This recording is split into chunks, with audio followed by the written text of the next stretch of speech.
Hey, thanks for checking out the Next Level Radio YouTube page. Be sure to subscribe to us on iTunes. Just search for Next Level Radio in the podcast list on iTunes. Also, you'll want to head to our website, nextlevelradioonline.com.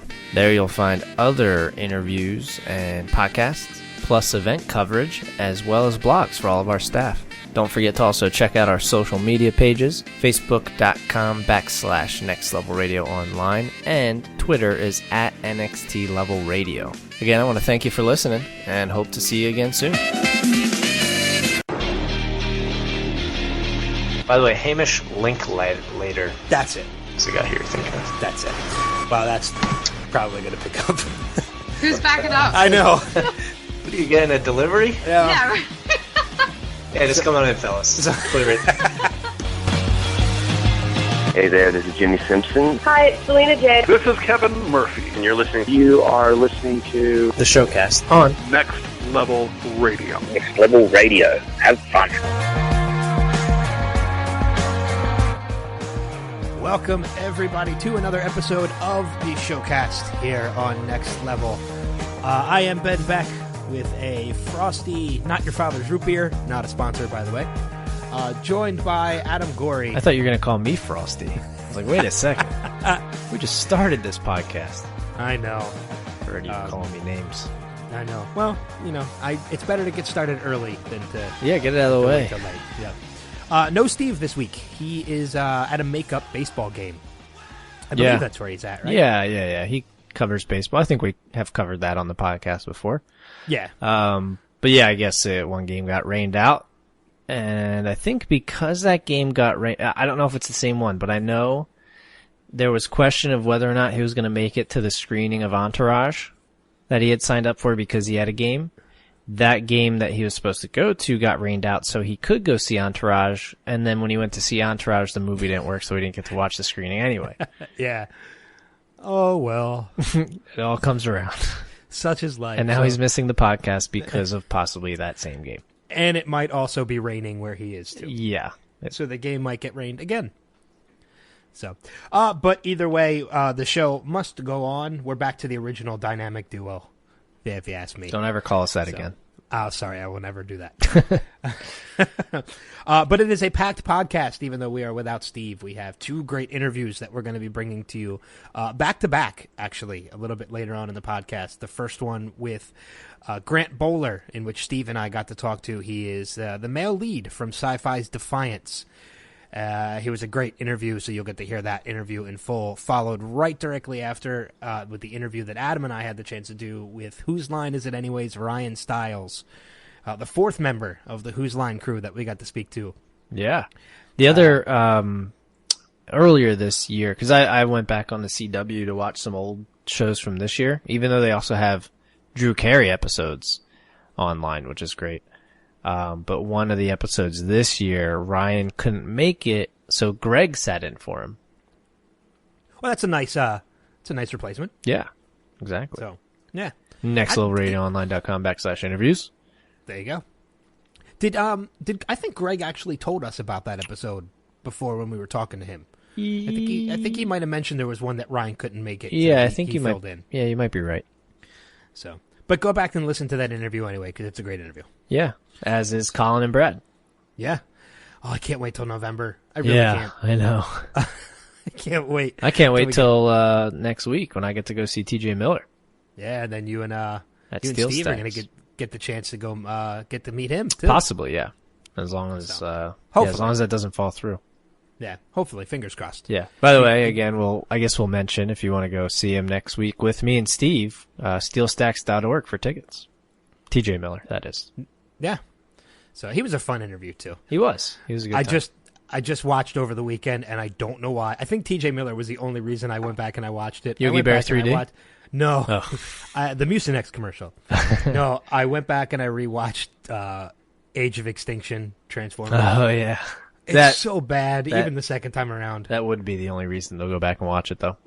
Yeah, TJ. I mean, he dies in the first hour. Spoiler alert. Again, we're going to forego the trailer trash this week as well. We're going to hit that next week when Steve is back with us. A lot of stuff going on this week, too, before we get into the box office and such. Steve and I had an opportunity to see Jurassic World, which I'm sure we'll get to in a little bit when we're talking about the box office results, because you can't miss the box office results when it comes to that particular movie this week. But E3 is going on right now out in I think E3's in Las Vegas. It's either Las Vegas or California. But the big news that came out of E3, I'm not sure if you saw it or not. I just want to make a quick mention just because I know you and I are both Xbox users. It's in LA, by the way. Okay. Starting this holiday, and actually starting already for some Xbox users, backwards compatibility. Finally. With Xbox 360? Xbox and 360. You can now play, or you will soon be able to play 360 games on your Xbox One. And I already sold all of mine. I know. I'm gonna go. I'll buy some on eBay for cheap. Well, did you buy any on the Xbox Live Arcade? No, because those will be able to be transferred over as well. Oh no, I did not. So I have a ton of them. So E3 I'm is great, by the way. I love E3. Oh my god, there's so much stuff coming out of E3. I want to go. I've been.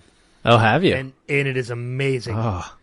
It is so. See, the only thing I don't like about E3 now is they've opened it to the public. So now public can buy tickets and go, just like any other convention, which means eventually it's going to become way overcrowded, and it's going to become more about the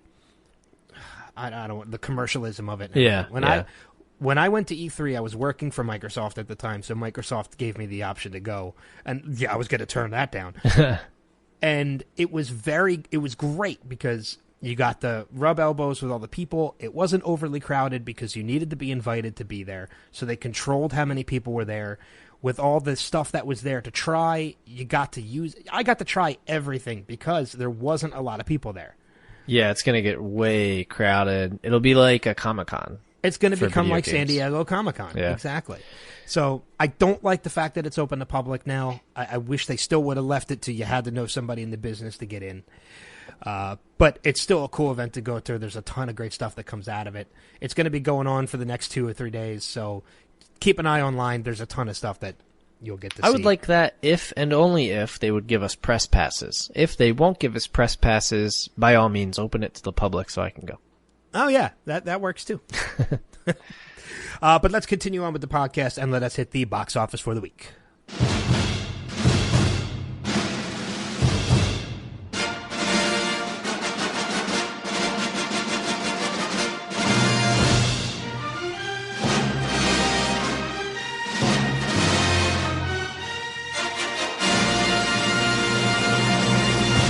Nine times.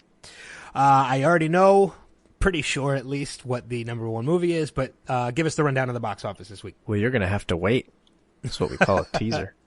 All right. Number 5, moving up a spot from number 6 last week. Pitch Perfect 2, back into the top 5, just when you thought you got rid of it. $6.3 million for a 5-week total of $171.1 million. Number 4, dropping back a spot, Insidious Chapter 3 with $7.3 million for a 2-week total of $37.3. Number 3, dropping back from number 2, San Andreas, $10.8 million for a 3-week total of a pretty good number here, $119.1 million. Yeah, it's not bad. And dropping out of the number 1 spot, no surprise here, not because the movie was terrible, because apparently it's not, but just because of the new movie that came out. So number 2 this week is Spy, $15.6 million, 2-week total of $56.5, which is pretty good for a comedy. Still holds a 95% on Rotten Tomatoes as well. Yeah, but the number 1 movie, I think, beat that in 5 hours. The number 1 movie, yes, you are correct. Jurassic World with over $208 million. I believe its worldwide gross was over $600 million. I'm pretty sure it is the number 1 largest opening in history. I believe you are correct. Beating Avengers, which is phenomenal. And kind of surprising. Well, considering if you go back and you look at our predictions for last week. Which, by the way, I was the closest. You were the closest, but you were still like $100 million off. I was not. What was the total I was like gross? $40 million or something. It was 208 for domestic. I saw higher than that. I saw like 220. Oh, this says 208.8. Oh. Either way, you were still at least like 40, 50 million off. Well, that makes you 100 million off. Yeah, pretty much. I'm so happy to be wrong about it, though. As I said, I don't know if you got the chance to see it, but I saw it once. I haven't seen it. I saw it once for you, because I've seen it twice. There you go. I saw it. How did I like it? Last week. You loved it. It was fantastic. Awesome. Glad to hear. Yeah. And it's, oh my God, the movie is so good. I know Steve was kind of okay with it. I had asked him, cause you didn't ask me how my week was, so I'll just go ahead and throw this in here. Oh, sorry. We went golfing, Saturday. In which I actually got invited this time. Yeah, and you turned it down because you said it was going to rain. Good thing you didn't come because it rained so much. You're an asshole. My sarcastic voice, if you can't tell. Yeah. It didn't rain at all. We had a great time without you. But I had asked him how he liked it. He said they did the best they could, essentially. Yeah, and he liked it. That's a horrible thing. Like, they did more than the best they could. I mean, even Universal did not expect them to to become the largest opening in history. I mean, the whole third act of this movie, you turn into a little kid because of what is going on the screen. And it's just, upon second viewing, I loved the movie even more. I can't wait because they said they're open to another one after this. What was that dinosaur called? The hybrid one? The Indominus Rex. Okay. Yeah. Well, it does have a 70% on Rotten Tomatoes, 85 from the audience. Ben liked it. What would you give it on a 1 to 10 Indominus Rexes? Well, when I wrote my review, I gave it a solid 8 out of 10. I think I have to up that now to about a 9. Wow, a whole point. Upon second viewing, I think I have to up it to about a 9. It's very reminiscent of the first one. The wow factor is upped. Chris Pratt has solidified himself as a badass if he hadn't already with Guardians. And I have a very big theory about why his character was the way it was.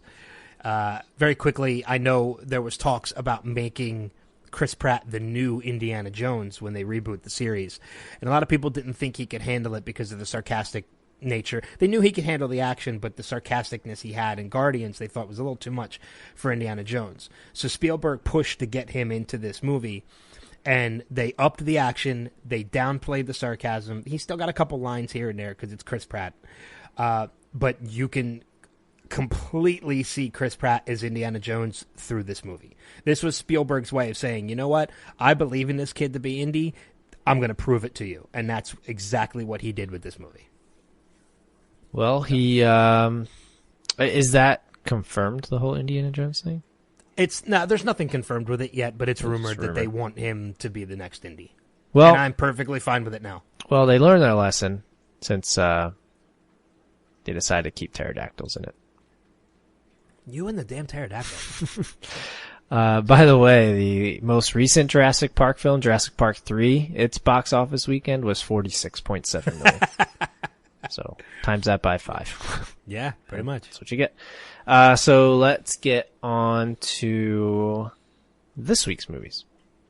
Opening up. So this week, the Friday is the 19th of June. Opening up, you've already seen it as well. Inside Out, the new Disney Pixar movie. That one, I'll go over those in a second. Dope is also coming out, dramedy. Infinitely Polar Bear is coming out this week. Manglehorn. Mark Ruffalo. Yes, Mark Ruffalo. Manglehorn, Eden, Gabriel, The Overnight, and The Tribe. So let's look at what's opening and how many theaters. So Inside Out is opening in 3,800 theaters. That is obviously with Amy Poehler, Bill Hader, Louis Black, Mindy Kaling, several other voices. Animated feature about young Riley, who's uprooted from her Midwest life and moved to San Francisco. Her emotions, joy, fear, anger, disgust, and sadness conflict on how to best navigate a new city, house, and school. So, Ben, what did you think of it? I actually really enjoyed it. It's very cute. Amy Poehler is great. The voice cast is just phenomenal. Bill Hader as Fear is hysterical. Lewis Black as Anger is hysterical. I'm still not sold on Mindy Kaling. Like, I'm so oversaturated with Mindy Kaling. Yeah. It's ridiculous. And now her series is coming back. I think the Hulu picked it up, and that's To great. watch. It just means I'll only see the advertisements on Hulu now and not all over Fox. But it's very cute. It's very sweet story. It's Pixar. I mean, Pixar cannot do wrong when it comes to movies. Is it my favorite Pixar movie? No. Up is still at the top of my list as far as Pixar movies, and the Toy Story movies are above Inside Out too. But it's definitely worth seeing. It's a great movie. Okay. Out of 10, I'm going to write a full review on it too. It'll be posted later on this week. But 1 to 10 emotions. How many emotions? 1 to 10 emotion. I'd give it a 7. 7 emotions. It's good. Yeah. It's good Yeah, considering you it's- don't have any kids. Yeah, exactly. I'm a Disney and Pixar fan. Who isn't? You don't have to have kids to enjoy those movies. Yeah, if you're not a Disney Pixar fan, then you can You go to hell and you die. Yeah. Son of a bitch. So opening up, let me get back to the right page now. Opening up in Nationwide is Dope, which we talked about trailer trash a while ago, but I'll real quick read the synopsis again. Life changes for Malcolm, a geek who's surviving life in a tough neighborhood after a chance invitation to an underground party leads him and his friends into a Los Angeles adventure. I think none of us were really all that interested in seeing it. If I remember not really. correctly. Opening up limited is Eden, which is a drama, history, and music. That's what it's listed as. Paul, a teenager in the underground scene. What's up with all the underground stuff? Jeez. Kids these days. Paul, a teenager in the underground scene of, well, how can it be popular? It's underground. That's not supposed to be popular. That's like, it's like an oxymoron. Anyway, back to the synopsis. Paul, a teenager in the now popular underground scene of early 90s Paris, forms a DJ collective with his friends, and together they plunge into the nightlife of sex, drugs, and endless music. All right. Yeah. Also limited coming out this week, Infinitely Polar Bear.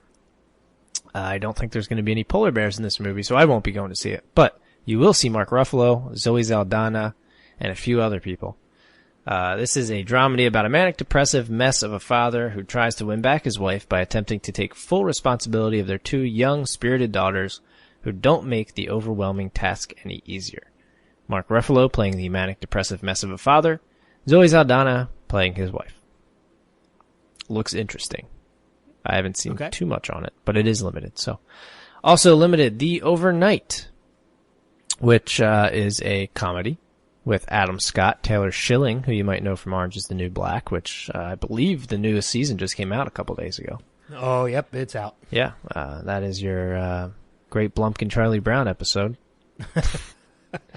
Anyway, that is a comedy about Alex, Emily, and their son RJ, who are new to Los Angeles. A chance meeting at the park introduces them to a mysterious man named Kurt, his, I assume, wife Charlotte, and Max. A family play date becomes increasingly interesting as the night goes on. So not too much information there. And then finally, opening up in a whopping 3 theaters, Manglehorn. Manglehorn is a drama with, you guessed it, Al Pacino. Left heartbroken by the woman he loved and lost many years ago, Manglehorn, an eccentric small-town locksmith, tries to start his life over again with the help of a new friend. He's holding a cat in the picture. That new friend could very well be the cat. I'm not sure. Al Pacino playing Manglehorn there. So that is it for the box office. Let me look. Inside Out has 100% on Rotten Tomatoes right now. Dope has a 94%. Infinitely Polar Bear has a 78%. The Overnight an 88%. And The Tribe a 91%. And that is it for the box office this week. Are we going to make a prediction? Oh, God, I think? am so bad at remembering that lately. Son of a... That's all right. Son of a I mean, bitch. out of all the movies that are opening up this week, I think only one of them is going to break the top 5. Yeah, I mean, Dope is coming out in a bunch of theaters, but I don't see it making the top 5. Inside Out again, 3,800 theaters. Dope is nationwide, but I still don't see Dope making the No. top 5. No, me neither. I think Inside Out's going to break the top 5, and unfortunately, I don't think it's going to hit number 1. I Just think because it's of how much Jurassic World will make. because of how big Jurassic World is right now, and it's only going into its second week. I think Inside Out's going to open at number 2. Yeah, that's an interesting, because I think it'll be close, but I still think Jurassic World is going to approach 100 mil next week, and that's really tough for an animated feature or any movie to make that much in its opening week. So I'm going to agree, even though it makes for bad radio or podcast, whatever. I'm going to say Jurassic World 1, and then Inside Out number 2. Okay, yeah, that's exactly what I think. I think Inside Out's going to open at number 2. Steve, what do you think? Oh, that's right. I think I don't know. I think That's a horrible Steve impression. I think Dope will be number 1. If that happens, No. we're quitting. We're quitting the podcast game. Yeah, if Dope beats Inside Out and Jurassic World, we don't know anything, and we will not be back next week. Yeah, Lucky Yates will be taking over our podcast Yeah, if that happens. exactly. So So there you go. Now, I had the third attempt here. That is it for the box office this week.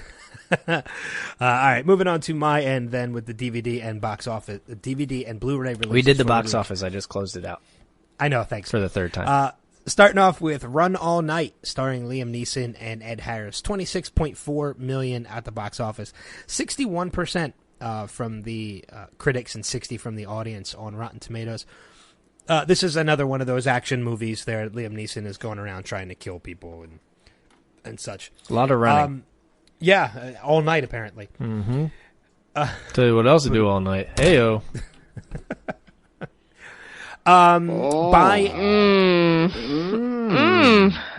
And you were just wondering why you even had that clip. That was just people eating cake.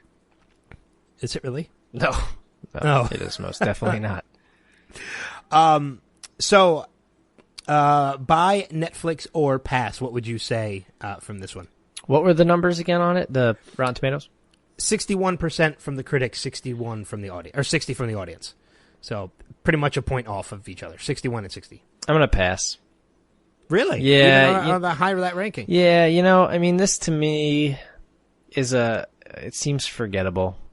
Like, there are many other movies, and it's not a pass because I wouldn't watch it. I think it's a pass because there are just a lot of other movies I'd rather watch before I watch this.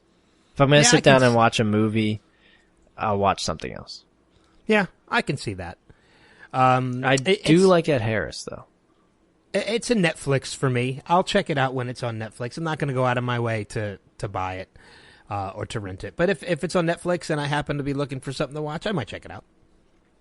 So, moving on to the next movie, Unfinished Business, starring Vince Vaughn, Tom Wilkinson. I have a bit of breaking news here.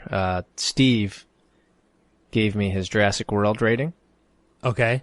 He actually gave it 8.5. Oh, wow. He gave it roars. Okay.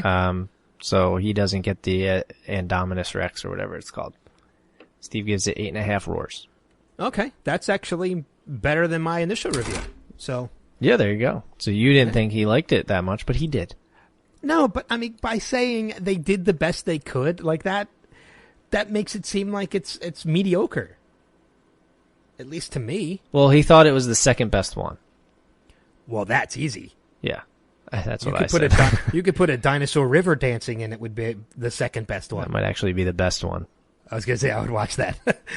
All right, moving on then with, as I said, Unfinished Business starring Vince Vaughn, Tom Wilkinson, Nick Frost, Dave Franco. A movie with a great cast, $10.2 million at the box office, 11% on Rotten Tomatoes. 29% for the audience is still not even $10 million is not good at the box office either. No, not at all. Buy Netflix or pass, what would you say? This is one of those ones where they're a company run and they go on a business trip and it's all the antics. Antics? That happen. That's the word I was looking for. Antics. That happen when they're on the trip. Yeah, it's going to be a pass. Okay. I love Nick Frost, but yeah, I think it's going to have to be a pass for me too, just because The numbers? Yeah, the numbers don't lie. a lot of the times when it comes to stuff like this. Not low numbers not numbers that low. They don't lie. So, moving on, The Lazarus Effect, starring Olivia Wilde and Mark Dupree. 25.8 million at the box office, 13% on Rotten Tomatoes, 28% from the audience. This is another one of those sci-fi bring people back to life kind of things. Obviously, with the name like Lazarus in the title, that you can figure out what it is. Buy, Netflix, or pass. I'll start with this one. I love Olivia Wilde. Not that much. It's going to be a pass.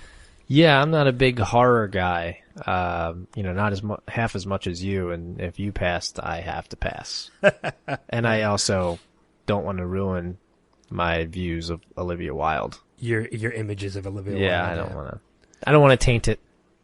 Yeah, I don't blame you. Yeah. So, and finally, we have Chappie, starring Hugh Jackman, Dev Patel. 31.6 mil at the box office, 31% on Rotten Tomatoes from the critics, but a 61 from the audience. So not bad. The audience liked it. I had a chance to go see this in theaters, and it was all right. It wasn't anything special. I might watch it again. I might give it a second chance if it's on Netflix. I'm not going to buy it. How about you? Buy Netflix or pass? I thought about giving it a pass, but I think I might watch it at some point if it's on TV. Okay. Or if it's on on demand for free. I sure as hell ain't paying to watch it. Let me put it to you that way. I don't blame you. Yeah. So, fair enough. All right, that is going to wrap it up for the DVD and box office or DVD. I did it again. DVD Fourth time. and Blu-ray for releases for the week. As I said earlier in the podcast, we are going to forego Trailer Trash this week until Steve comes back. So we might do an extended Trailer Trash next week, since as of right now, I don't believe we have any guests scheduled for next week. Nope. But we're making up for it this week because we have two, as I said earlier, Grant Bowler from Sci-Fi's Defiance and Ryan Stiles from Whose Line Is It Anyway? And we already have one scheduled for 2 weeks from now. I can't wait. Can't wait. Why don't you tell the good people who it is? It's going to be Shannon Sossman. I believe we talked about it a couple weeks ago or last week. I think maybe. we did. Yeah. You may know her as the lead female in A Knight's Tale. Or if you watch the fantastic Wayward Pines. It's funny because last week when we talked about it, I hadn't seen a single episode of Wayward Pines. I'm already caught and now up. you're into it. Yeah, So, now you're into it. It's really good. Was I right or was I wrong when I said episode 5 would change everything? Well, yeah. And I mean, it's a lot to take in. It is. You might have to go back and watch it again because it really is a lot to take in. I did actually. I watched it the night it aired too, because I'd seen it a couple weeks before it aired, and then when it aired this past week, I went back and I watched it again when it aired, and I'm like, I'm still in awe of everything that happens in that episode. Yeah, and let's talk about it a little bit, but later on, we'll bring it back up real quick, because I just want to get your feeling on a couple things. Okay, but when we talk like Game of Thrones. We'll just quickly mention Wayward Pines, because that was another it's kind of halfway through the series, so that's another big episode. Yeah, for the series, because they're taking this week off. That's how big it was. You need 2 weeks to process it. Yeah, pretty much. They expect people are going to have to go back and rewatch it. Yeah, so they're giving you the week to do it. But with that being said, we're going to give you both of our interviews back to back, so it's going to be about an hour straight of Grant Bowler and Ryan Stiles. And trust me, an hour seems like a long time, but it's going to fly because both of those interviews were fantastic and so much fun. Yeah. The time flew with us. We couldn't believe we were already as far into it. We were only supposed to have 20 minutes with Ryan, and we ended up getting 40 with him. Yeah, because we hit our last question at 20 minutes. We were good on time, and he asked us some questions. So he kept going, yeah. and it was great. Yeah. So that's what we love about when our guests, and our guests are just fantastic. So we're going to give you both of those interviews back to back, but before we do, we're going to do, instead of waiting until we come back to do Next Level News, we're going to hit it right now. So here it is, your Next Level News. This is Next Level News. All right, we'll try and push through some of these stories pretty quickly, starting off first. Mike Myers will be back for Halloween Returns.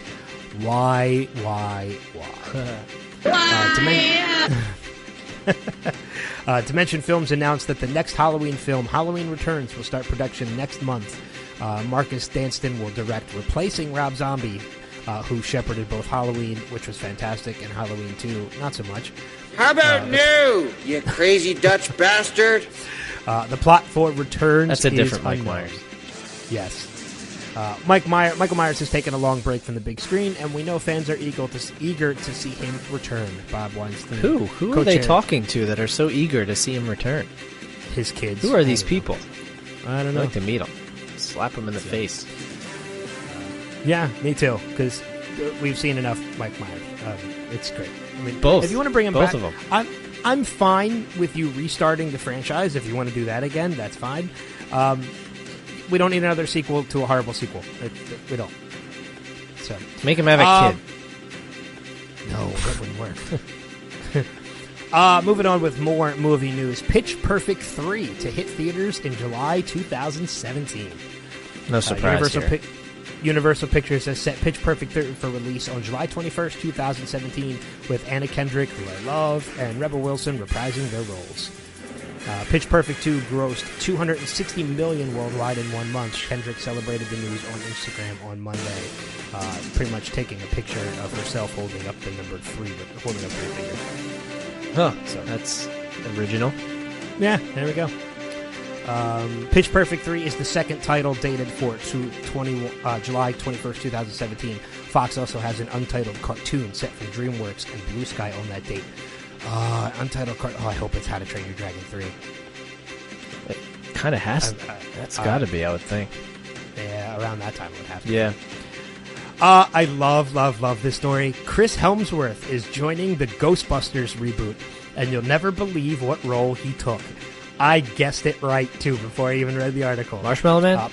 No. Paul Feig's new all-female Ghostbuster movie has just one of its first male cast members, none other than Thor himself, Chris Hemsworth. Take a wild guess. If you figure if the roles are reversed and female, the Ghostbusters he's female, like their secretary. He's the receptionist. Yeah. Hemsworth has been cast as the receptionist for the team. Just like the rest of the cast, Feig has swapped the gender for the role, so it will be interesting to see Hemsworth, an action star, play off comedians comic. I was just going to say that. Chris Hemsworth hasn't really done... I mean, there's a little bit of comedy undertone to Avengers and stuff, but those are just like little one-liners and things like that. He hasn't really done any straight comedies that I can think of. Yeah. I think he's going to be in the new Vacation movie. Yeah, that's true. He'll be in like one scene. Yeah, so probably not a lot, but yeah, it'll be interesting to see him play off him and his junk. ladies. This is an interesting story. Crystal Pepsi is making a triumphant return from the 90s. What the shit is Crystal Pepsi? You've never heard of Crystal Pepsi? Let me Google it. Hold on. Keep going. Crystal Pepsi was a clear soda. I remember. I didn't realize it was called Crystal Pepsi. Yeah. Just looks like ginger ale. But it tastes like Pepsi. Does it? Yep. Okay. Oh, dude, I used to drink that shit all the time. So how much of the stuff in that's going to give me cancer? I don't know. Ad Age reports that the makers of the cola have reached out to competitive eater This is Kevin not a Straw. normal next level news story, by the way. Yes, but it's Crystal Pepsi. I had to mention it. Confirming that they are going to be bringing Crystal Pepsi back to them. So, yeah, it'll be interesting to see if they actually follow through with it and if this happens. A couple more stories that we will push through. 2 more, actually. Jon Bernthal joins Daredevil Season 2 as the Punisher. The Walking Dead and Fury star Jon Bernthal has joined the 2nd season of Netflix's Daredevil as comic book favorite The Punisher, Marvel announced on Tuesday. The Punisher is a vigilante who aims to clean up New York City's Hell's Kitchen, not too different than the show's title superhero. However, the anti-hero will resort to any means necessary, no matter how lethal the results. I was kind of up in the air about this when I first heard about it, because I am a huge Tom Jane fan when it comes to The Punisher. Yeah, he did do a really good job on that first one. But the more I look at Jon Bernthal, he could definitely fill the part. Oh, yeah. He could definitely fill the part. So, and a friend of mine made a good observation too. It wouldn't while fans would love if they brought Thomas Jane in to play Punisher again, because even Thomas Jane would say he would do it if offered to him. He kind of already, the Thomas Jane character already has his backstory set from the movie. And if you're going to set this up as like another origin story for Punisher, you need somebody new. Yeah. And is he... I assume he's gonna just make a little bit of an appearance, right? He's not gonna steal the show, so to speak. I'm pretty sure if they're bringing him in, he's probably going to be in a couple episodes. I think it's going to be a very, like, Batman versus Superman type thing, where they don't get along initially. Probably. I mean, Punisher, a lot of people don't know, Punisher started in the Daredevil comics. So this is fitting that they're bringing him into the television show. They're going to spin it off, aren't they? I hope so. I bet you they will. I hope so. Yeah. And finally, Bryce Dallas Howard, spinning right off of Jurassic World, Bryce Dallas Howard wants to be in a Marvel film as Captain Marvel. Bryce Dallas Howard doesn't just want to fight dinosaurs. She wants to punch dinosaurs, particularly as a superhero. In the midst of the actress's press tour for Jurassic World, Howard spoke to Cinema Blend about another franchise she has a desire to be part of, the Marvel Cinematic Universe. With the potential role of Captain Marvel came up, Howard wasn't shy about voicing her enthusiasm. I think she would fit that role perfectly. Yeah, she'd have to dye her hair blonde, but yeah. I think Bryce Dallas Howard is actually kind of hot. Yeah. So, well, yeah. I mean, she's not like drop dead, but she's she looks great in Jurassic World. Yeah. Wasn't she in Spider-Man? Terminator. Yeah, she was. Okay. She was Gwen Stacy in Spider-Man 3. See, and she was blonde there. Yeah. Fits her well. So she could pull it off. And it's funny because I was like, when I saw the blonde, or when I thought that, or realized that Captain Marvel was blonde, I was like, maybe Emma Stone, because she's blonde, and then I forgot that she was naturally a red, or I think she's actually naturally a blonde or whatever, but she's been a redhead for a while. But she went back to blonde for a while, so now I was confused. Apparently, a redhead playing a blonde is just what has to happen here. Yeah, so I'm fine with it. I'm completely happy if she takes that role in the Marvel Cinematic Universe. I ain't mad at you. But that's going to wrap it up for Next Level News. All right, well, we're going to take a quick break. When we come back, Steve and I's interview with Grant Bowler from Sci-Fi's Defiance, followed directly after with Adam and I's interview with Ryan Stiles from Whose Line Is It Anyway? So stick around, check out both of those interviews. They're fantastic. And after those interviews, we will be back with the show. Don't forget to mention what we're going to talk about. Oh, that's well, okay. Just to remind people so they know what they're getting themselves into when we get back. Yes, when we come back, I'm warning you right now. At the end of the Ryan Stiles interview, if you have not watched Game of Thrones, the season finale of Game of Thrones, pause our podcast, watch the finale, then click unpause. Yeah. Or Facebook probably already ruined it for you anyway, but probably. But yeah, so when we come back after those interviews, we are going to recap a little bit of the Game of Thrones season finale, and talk about a little bit about Wayward Pines episode 5 as well, since Adam had brought it up earlier. And my weekly update, and your weekly update, Bridged. and then we'll be out. So that's true. All right, we'll be back in a little bit. Stick around.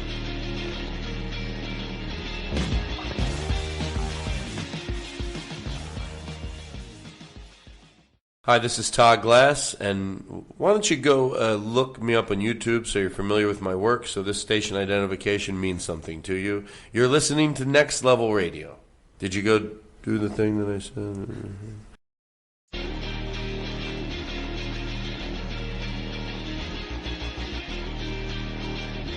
All right, welcome back, everybody, to the Showcast. It is time for us to move on to the first of 2 interviews that we have this week, and we're definitely kicking it off strong. You might know this gentleman from shows such as Ugly Betty, True Blood. If you're listening to us from down under, you know him as the host of The Amazing Race Australia, which I think is really awesome. But now he can be seen once again leading the great cast in Sci-Fi's Defiance, coming back for its 3rd season. Please welcome to the program, Mr. Grant Bowler. Grant, how you doing? I'm really well, man. Thank you so much for having me on. Yeah, no problem. We're happy to talk to you. Sci-Fi is another one of those networks. I know it's in the same family as USA, and it's another one of those networks that has a lot of great luck when it comes to their shows. I mean, you have, other than Defiance, you have shows like Warehouse 13 and Haven and formerly Eureka and such, and now Sci-Fi's got another big hit on their hands with Defiance going into its third season. For anybody who hasn't had the chance to see it yet, what can you tell us about Defiance and your character, Joshua? Look, Defiance is at its core a bit of a blend of genres. It's a hybrid, if you like, of a post-apocalyptic science fiction Western type storyline. That's very much a frontier drama about people and aliens, and 7 alien races have landed on Earth, and they and humanity are left in this lifeboat that's left after a terrible conflict, and they have to learn to get along together. So it's essentially a story about recreation, the recreation of democracy, and it's an integration story. Yeah, absolutely. And then season 2 certainly left your fans with quite the cliffhanger, especially for your character Nolan in particular.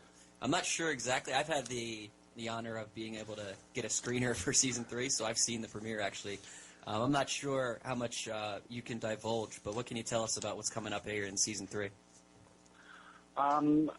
Season 3 is us at our very best, as far as I'm concerned. It's we established the show in 1. We ran out every idea we could think of in season 2, and like many other good shows, Defiance I think really hits its stride in 3. 3 is a very dangerous universe. It's kill or be killed. It's a much more message-based series, I think, than it has been in the past. It's really good television. It's a lot of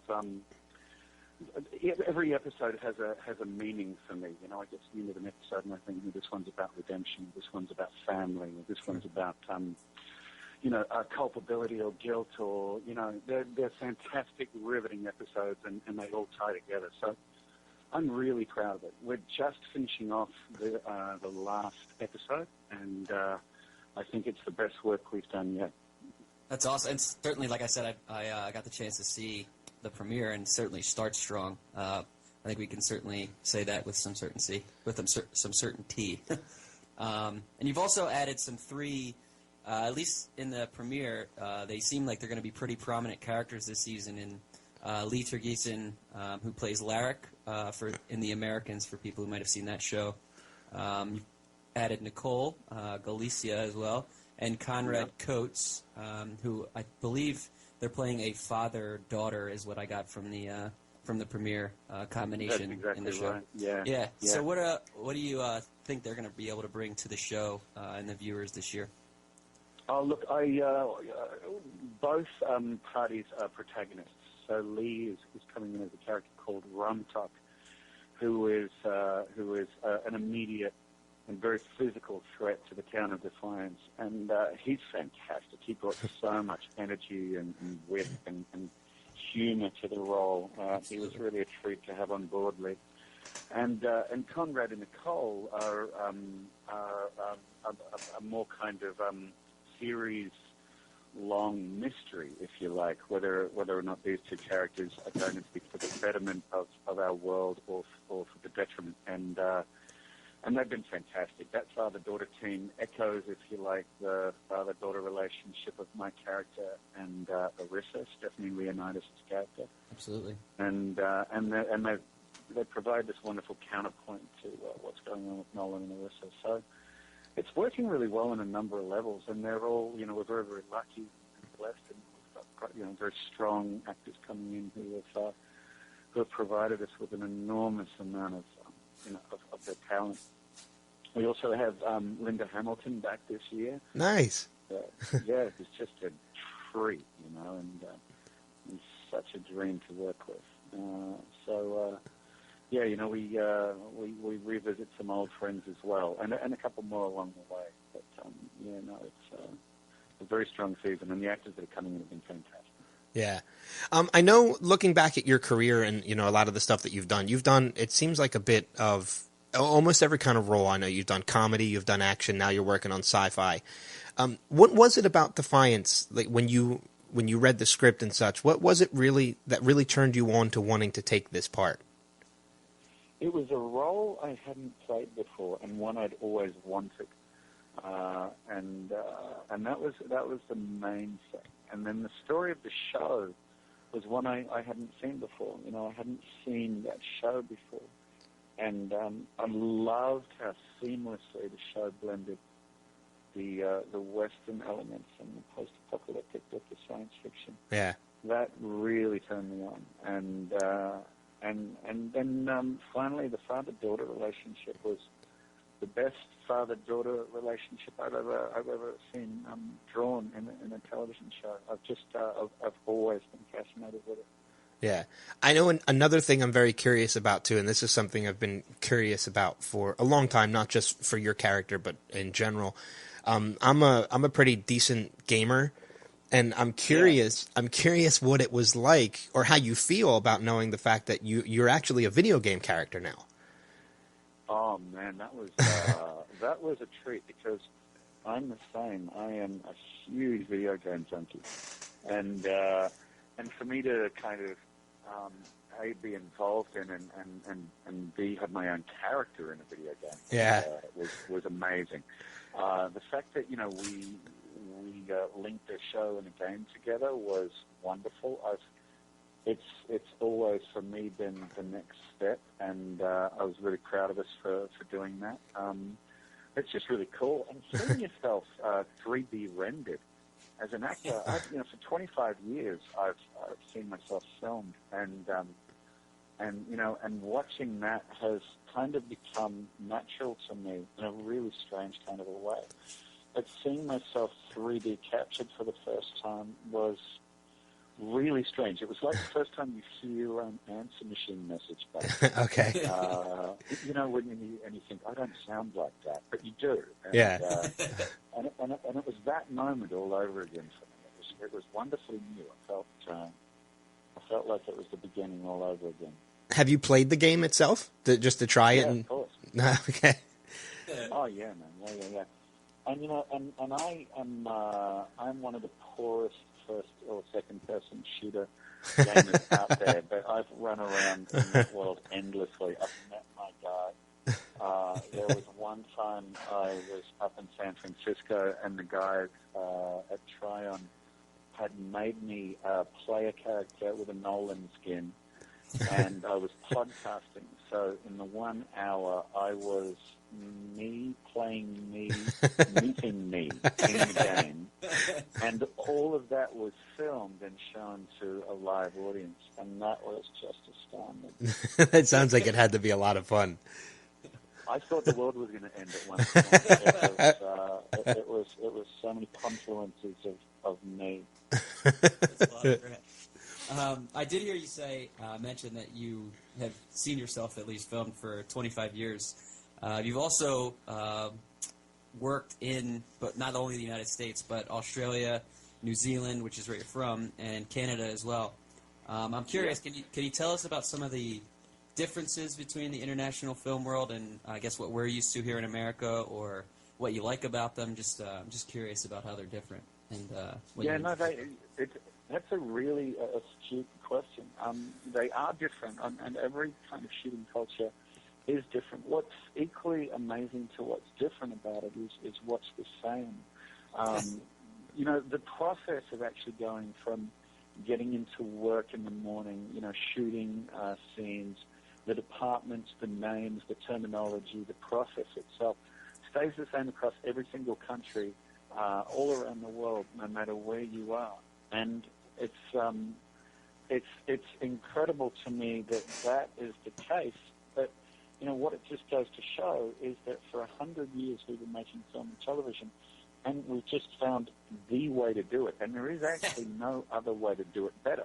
People come out and say it, and they go, this takes so long. Can't you guys find a better way of doing it? And the reality is there isn't really. Yeah. So that process stays the same. But the cultures are very, very different. And one of the things that's different for me is that, where I come from, in Australia and New Zealand, there's no above and below the line per se. There's no star, or cast crew delineation. Cast is really kind of crew by extension where I come from, and we all kind of muck in together. So I really enjoy seeing the surprise on the crew's face when I kind of just keep hanging out on the set and never go back to my trailer. I hate trailers. Yeah. I'd much rather be on set. So you kind of brought the Australia, New Zealand feel to America in that sense, where you like to hang out with the crew even on Defiance and stuff? I don't think I'm alone in that. But it's one of my favourite things. Is I like to know everybody, and I like to know about them and what their life is like and their families. And my crew up in Canada, I pretty much know everyone on the crew, and I know how many kids they've got and what age they are and what they're doing with themselves, and that's important. And I've been on sets, but the flip side of that is in the States, things are so much better organised. And at home we have no money, and so things are often they're shot and made at early draft stage, and a lot of creativity is used to cover up the cracks and the gaps. Okay. And what I love about the system over here is that it's just so much better organised, and there's so much better support around what you're trying to do as an artist. Sure. And that really that's an enormous relief, and I'm always grateful for it when I walk on set and I go, okay, we've got the tools to do the job. We're not going to start doing the job and then see if we've got the tools. So that's a wonderful thing. I've encountered in the States. There's a much greater variety of scripts. The scripts tend to be better because they're further along in draft stage than they are at home. There's just more support for development. So they're all very different industries, but and every industry is different. Like New Zealand crews are different, and Aussie crews are different. Aussie crews are just very rude. And you can't tell them to do anything because they'll just stop doing whatever they're doing just to spite you. Australians don't take orders at all. Not only don't take them well, they just don't take them. So there's that. The Canadian crews work really, really hard. I've never seen crews work harder than American crews. They're just incredible. So yeah, but in essence, it's always a similar thing where you're dealing with carnival folks. Everyone's essentially carnival folk, and they're all the round pegs, and they're looking for a place to put themselves. Yeah. I'd be remiss if I didn't bring up another project that you had worked on before, just because I know I was a big fan. I know our other co-host Adam was. Steve, I'm not sure if you were or not. But you came into the show Lost in season 4 as Captain Galt, and by that point, the show had already established itself as being like the juggernaut that it had become at the time. And it sucks that you were only in 3 episodes because your character was just starting to develop, and then the next thing you know, you're off the side of the ship and it's over and done with. Yeah. But I'm curious, were you a fan of the show before you went into it? I was. It was a curious period of my life. Oh, and just a little side note: it wasn't meant to be 3 episodes. It was meant to be 5 or 7, and then the writers' strike hit right in the middle of shooting that season of Lost, and so the number of episodes in that season got abbreviated and spread across the next 2 seasons. Yeah. And so I suffered by default. I went off the side of that ship a little early. Yeah. So, that was the result of the writer's strike for me personally. I was a fan of the show, but I was also at this point where I was transitioning, career-wise, between Australia, New Zealand, and the States. And because I was orbiting this circuit of 3 countries so often, what ended up happening for me was that I kept changing seasons of Lost on TV. Like, I'd get to a country to be on a different season. And I'd get to another country, and they would have moved forward, or then they would be, back one season. And so Lost is pretty hard to follow at the best of times. But when you're moving around countries and they all have different seasons running, it gets even crazier. And so when I finally wound up on the show, I was standing on the deck, and I think it was Jack Bender. He was directing, and Jack said to me, he said, "No, you know the show?" And I said, "Yeah." And he said, "So we're pretty much where we're at." And I looked across on the deck, and Harold was there, and Harold had died like 2 seasons earlier. And so I said to him, "Well, Harold's here, right?" And he said, "Yeah." And I said, "Well, then you can assume I know nothing. Please tell me everything from the beginning." So I don't think it mattered whether you're a fan of the show or not, unless you're always confused. Yeah, very true. I know we're running a little short on time, but I wanted to bring up another a future project that you're working on too. I saw on your IMDb that it's in post-production right now, but you have an upcoming project called 400 Days. Yeah. And looking at the cast, this is a very it seems like a very young cast, but a very impressive cast at the same time. I mean, you have Katie Lotz, Brandon Routh, Tom Cavanaugh, all who are currently in the CW world on Flash and Arrow. Dane Cook, yourself. I mean, this seems like it's a movie that's going to have some legs when it comes out. At least we hope so for year 2. Is there anything that you can tell us about that? Yeah, look, I was absolutely fascinated with the script when I read it, and was it was one of those films that I just wanted to be a part of. The premise of the movie is based on an actual event. It was a Soviet experiment to see how people would deal with long-term deep space travel over very extended periods of time, particularly around their mental health and their sanity. And so what the Soviets did in their kind of, great compassion for human life, they buried a bunch of people underground for a number of years just to see what would happen.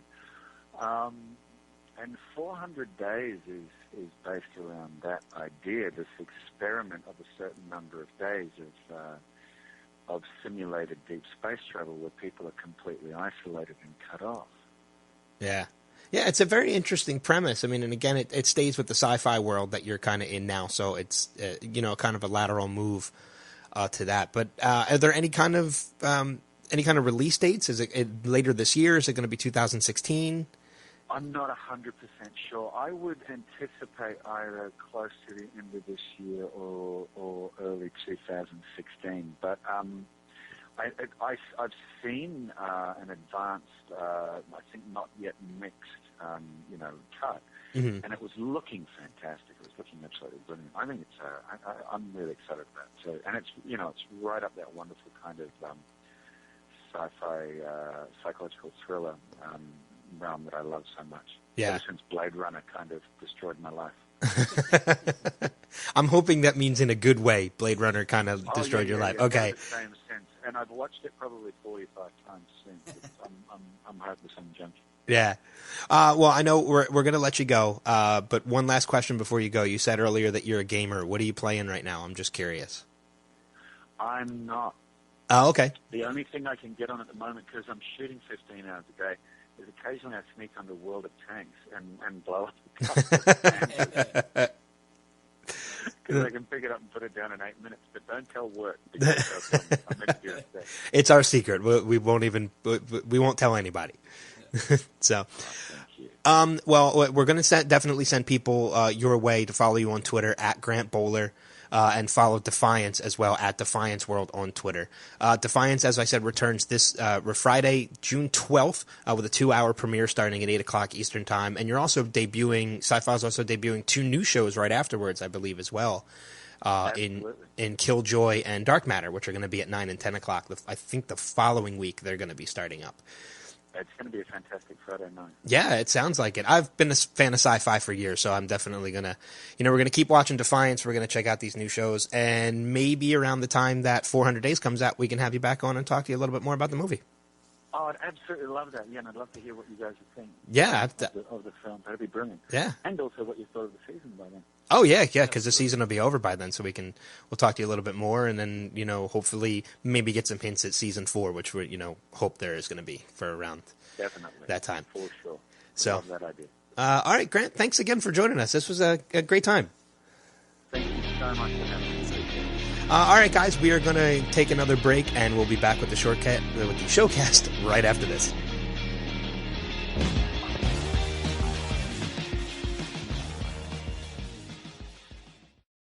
This is Colin Mockery from Whose Line Is It Anyway? I'm totally naked and drinking a daiquiri while listening to Next Level Radio.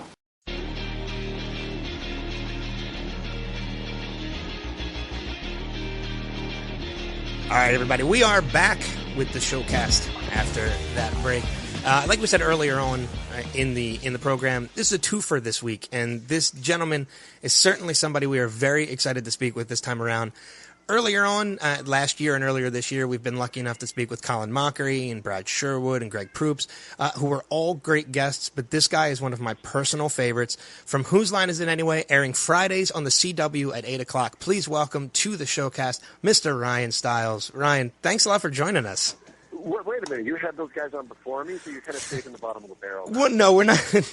It's just just the way.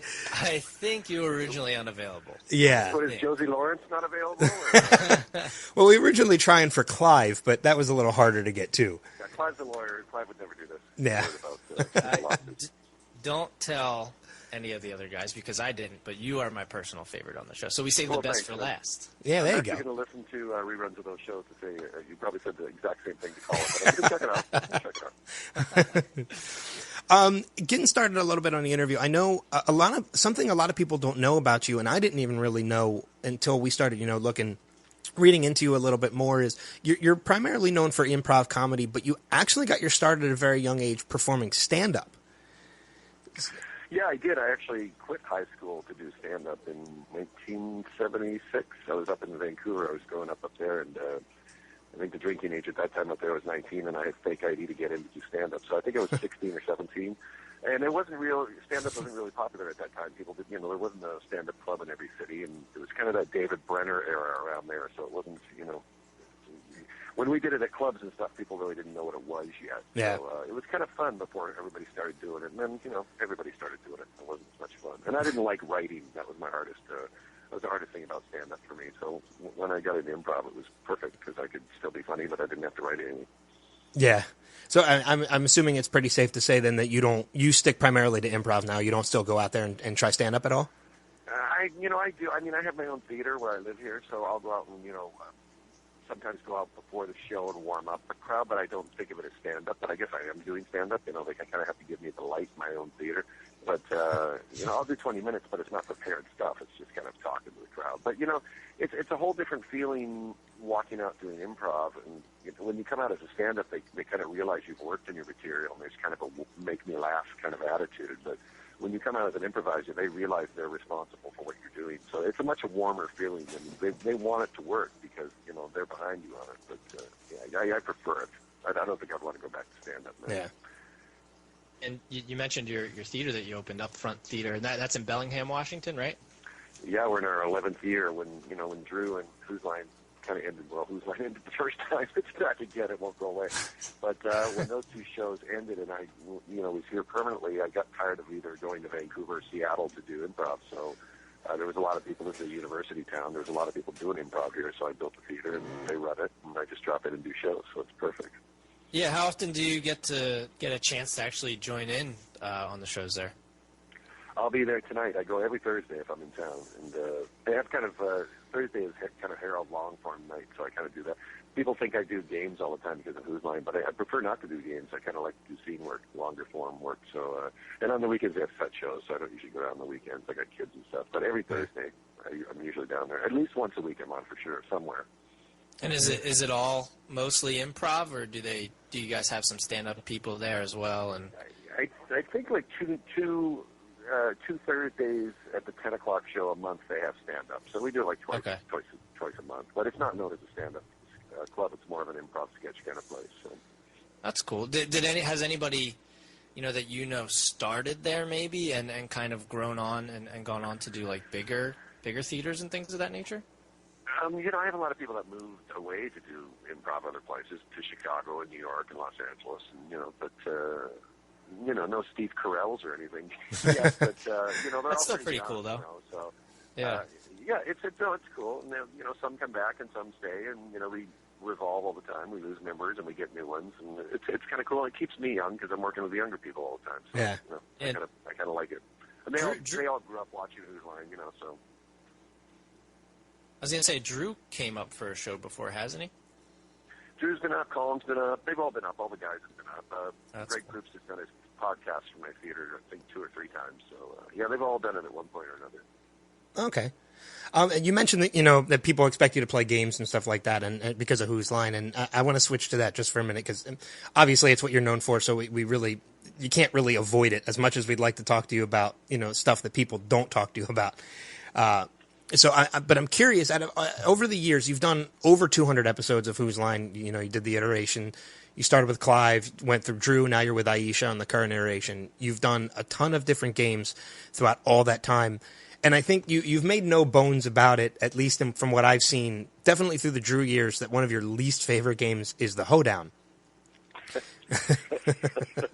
Well, you know what? I think my least favorite games are the ones that we do all the time until we give it a break, I mean, we don't do it as much in the new version. We'll do it like once every 6 shows or something, so that's great. But anything we do a lot, I just kind of get tired of, And plus, I'm usually last in Hoedown. Yeah. So the first thing that I think of, I just throw away because I know Colin's going to be doing it before me.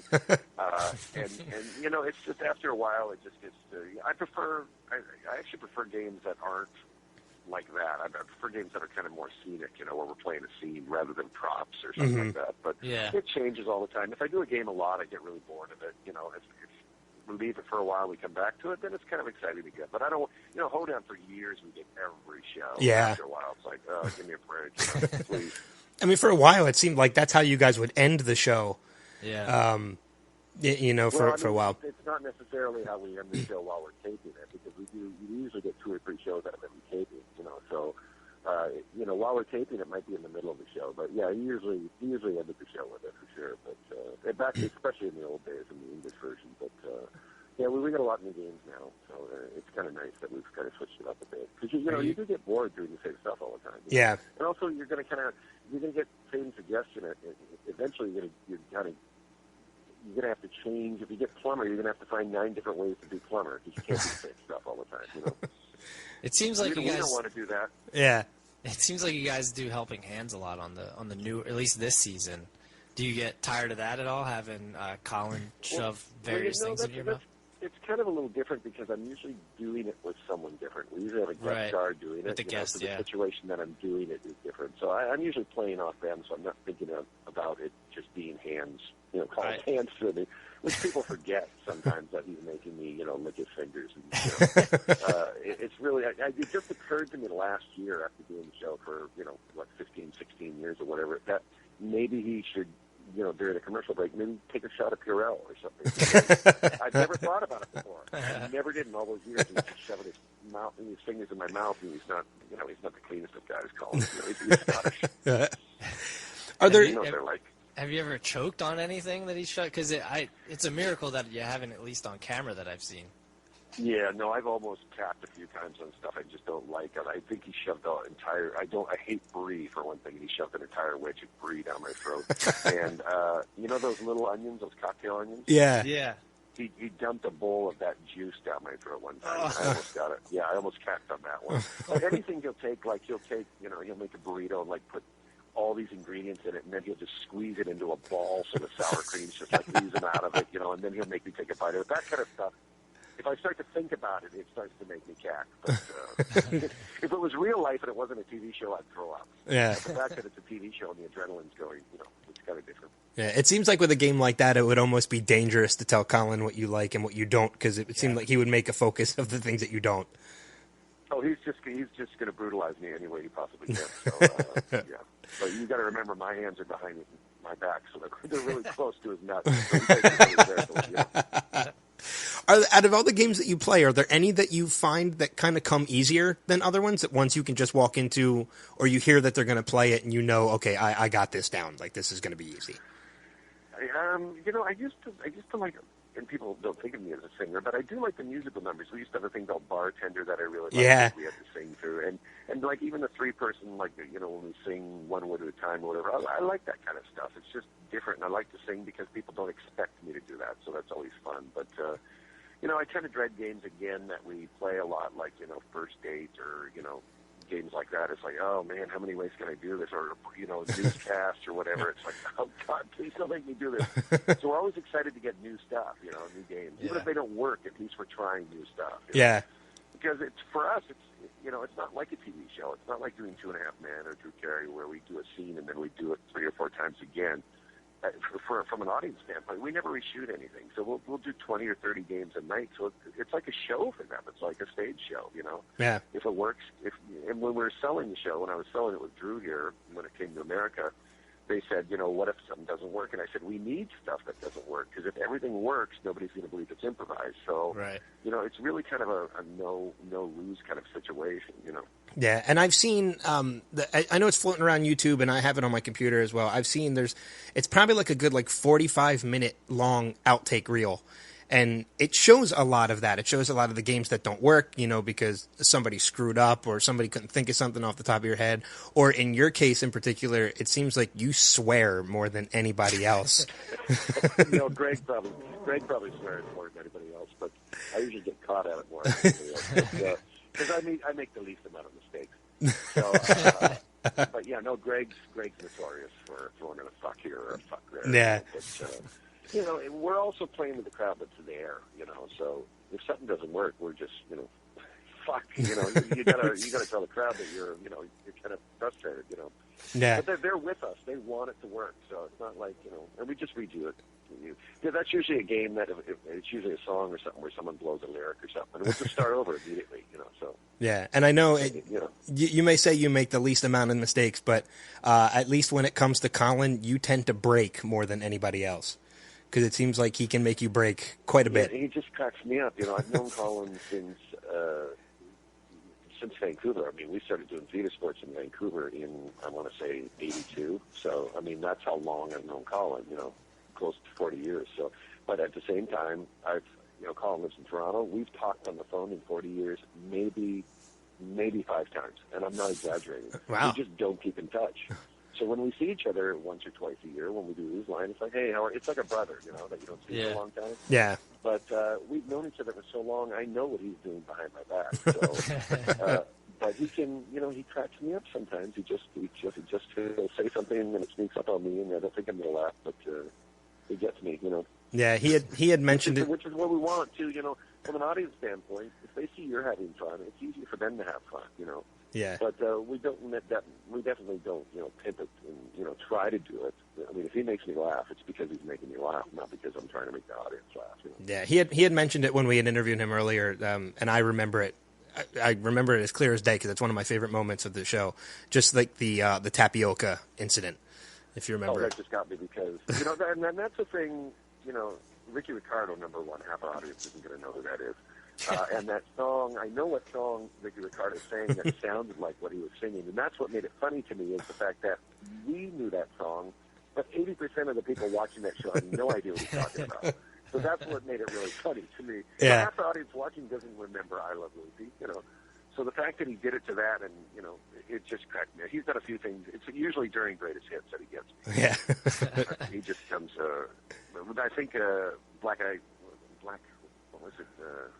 He got me for some other singing group too. He got me one time that I couldn't stop laughing. And when I start laughing, I can't stop laughing. Yeah. I don't laugh very hard like that, but I'm very, very often like that. But when he gets me, he gets me. Yeah. I know another one you see a lot of people break with is the questions game. Does that game ever get competitive to see how long you can stay up there asking questions? I know you and Colin are pretty good going back and forth with it. At least, does anybody really get into it? Well, no, you can't. I mean, you can't be competitive in improv. You just can't do it. It's not like, that's another thing about stand-up. I mean, stand-ups are incredibly competitive with each other. They want to be better than the one that's on before them or after. But I mean, that just doesn't work in improv. I mean, if someone wants to be the star of the show, then everybody else will just shut them down. Because, if he doesn't get offers, you can't do anything funny. So, right. If someone's trying to be a hot dog, it's just, you're not going to do it. Because I'm not going to offer you anything. I'm not going to make you funny. So, if I walk across as a waiter in a scene and never say a word, I'm just as responsible for the laughs in that scene as everybody else, But what we do sometimes in questions only is if you're on a roll and it looks like you're just not going to be buzzed out, you'll purposely say something that's not a question because you want the other guy to get in. Yeah. So that's more the case than not being able to think of something or getting competitive. It's usually dying on purpose, The art is not to die on purpose to make it look like you're dying so the other guy can get in. Yeah. You know what I mean? It's to make it look like you really did die, Questions, that's a pretty easy game just to ask questions all the time. It really is. As long as you keep the scene going, you can ask questions all day, Yeah. It's funny, though. You can definitely tell when one of the questions throws the other person off, which is one of the funnier moments, especially with some... it was one of the more recent episodes. I don't remember which one. It was this season, but Colin had on, like, that trout thing that that little musical trout that everybody had. Well, there was like a mask or something that he had on him, and you had walked out and just essentially turned right back around. Well, I mean, sometimes he's not even wearing anything, and it gets me. He's just such an odd-looking man. But I mean, you're taught to do exactly, or I mean, you're doing what you're taught not to do. If you go, Colin and I both came out of Second City, and most improvisers are taught not to ask questions in scenes. That's what you're taught not to do, and suddenly you're doing a game where that's all you do, So it's pretty hard to do, because any other time you improvise, you're not going to ask questions. Yeah. I know another thing you're pretty known for and you're good at, and you'll have to forgive me because I'm gonna geek out because a couple of my favorite scenes are part of this. But you're good at doing a lot of impressions, throughout it. I'm not really. And, every interview I do, people will say, you're known for doing Carol Channing and John Wayne. Well, I'm not really. I mean, I've done them on a few shows, and they make me do it on a few shows. But I only do impressions that everybody in the world can do. Everybody can do John Wayne, and everybody can do Carol Channing, and everybody thinks they can do Christopher Walken. Yeah. So I'm not doing like Bruce Dern or any like incredibly hard people to do. But it's a bad impression of a bad impression. John Wayne, anybody can do John Wayne. I just do a bad John Wayne. And Jimmy, I will tell you though, one of the impressions that you have done, there were two in particular. One of them was you were playing. I think it was Party Quirks, and you had to do Carol Channing in love with the shag carpeting, and you ended up breaking the neon light on Drew's desk with your head. Yeah, everybody was very concerned until they found out that I was okay, and then they couldn't stop laughing. Yeah, exactly. And the other time, it threw me for a complete loop because I never expected it. I don't remember what game it was, but I grew up watching one of my favorite shows, even when I was a younger kid, was Taxi. And in one game, just in the middle of it, you threw out your impression of Christopher Lloyd from Taxi. Right. And I mean, I can do a Christopher Lloyd, but the thing is, I mean, most of the time, like when we're on tour and stuff and we're doing colleges, nobody knows who the hell, Taxi. Nobody's ever watched that show. So they don't know what you're doing. They just think you're doing an odd character. Yeah. So I don't, I'll be in the middle of the scene sometime with Colin, and I'll whip out like an F Troop reference or something, and he'll be like, "Hey, good job, F Troop, really current," But that's what we grew up in, and it's like I Love Lucy, Yeah. People don't know those things, but we have to do that because that's what makes us laugh. So, yeah. I'm not going to do a One Direction scene. I could care less about One Direction. I'm going to do what I know. Or a Justin Bieber impression or anything like that. Well, Justin Bieber. I'm not going to do an impression of Justin Bieber. I'll just make fun of him. Yeah, that's kind of easy. Before we let you get going, I think one thing that I know I often forget about, but you were actually in both iterations of Hot Shots 1 and then Hot Shots Part 2, which is, I think Part 2 is probably one of my favorite spoof movies of all time. And I haven't watched 1 in a while because if I'm going to watch one, I just go straight to 2. But I mean, how was it working, with like Charlie Sheen and everybody that was in those back then, and you were even 2 separate characters in each of them? Well, what the odd thing is that I end up doing 2.5 Men for, I ended up doing it for 10 years off and on, but the fact that both Charlie and John were both in the first Hot Shots.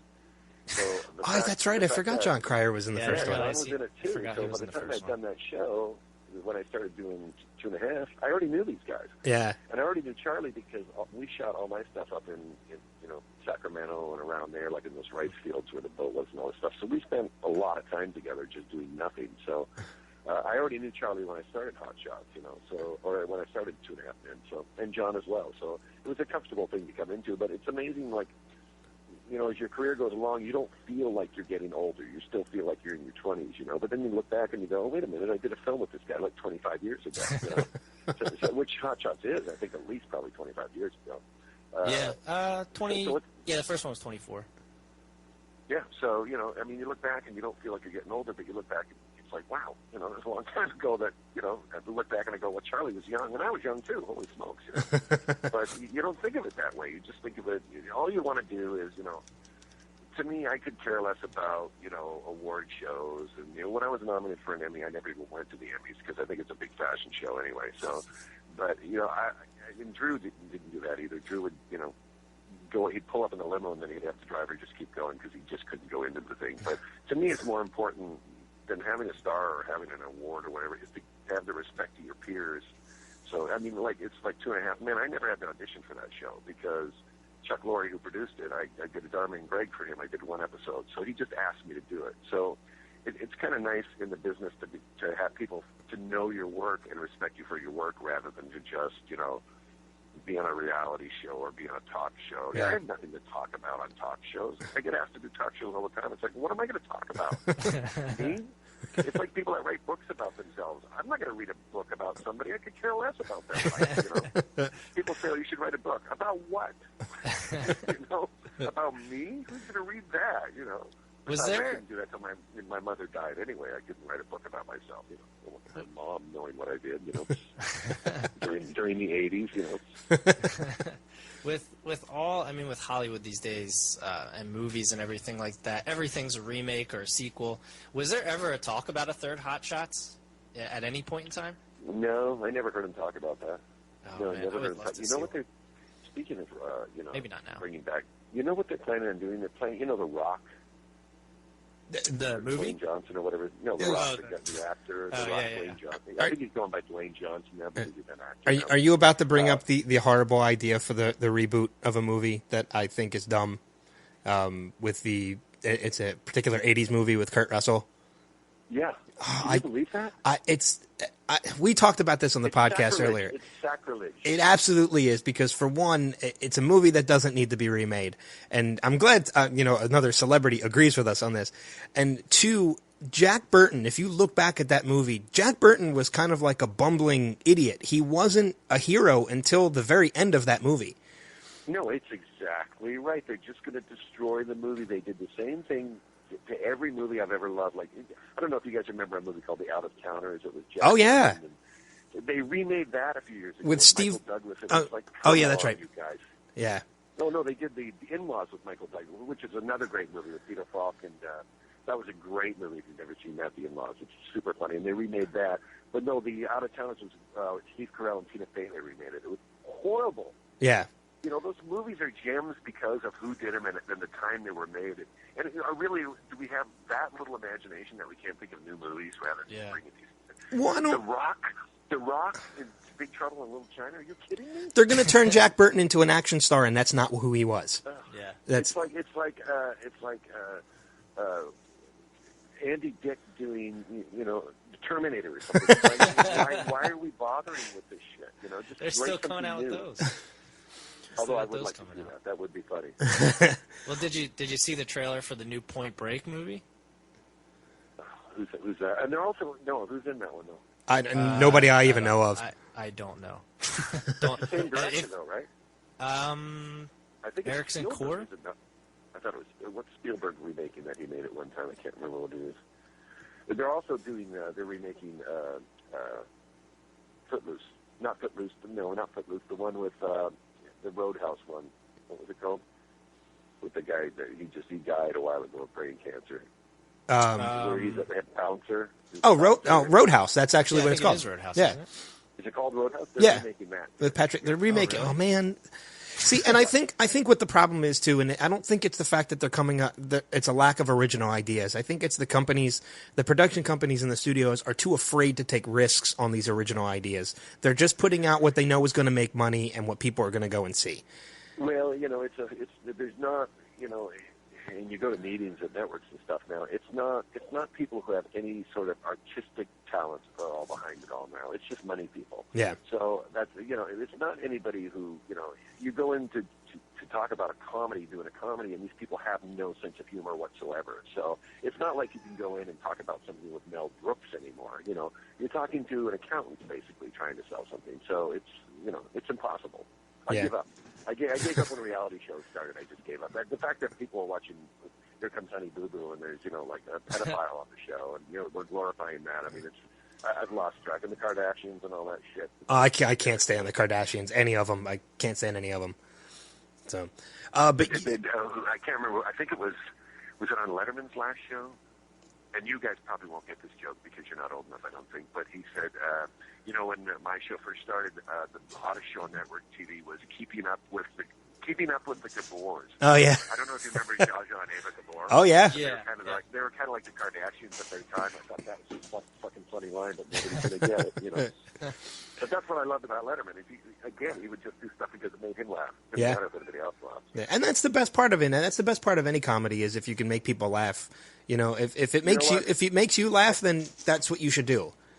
And I tell you, the best move I ever made was to switch from stand-up to improv because the people that I've worked with doing improv, I never would have worked with if I did stand-up. I worked with all my heroes doing improv.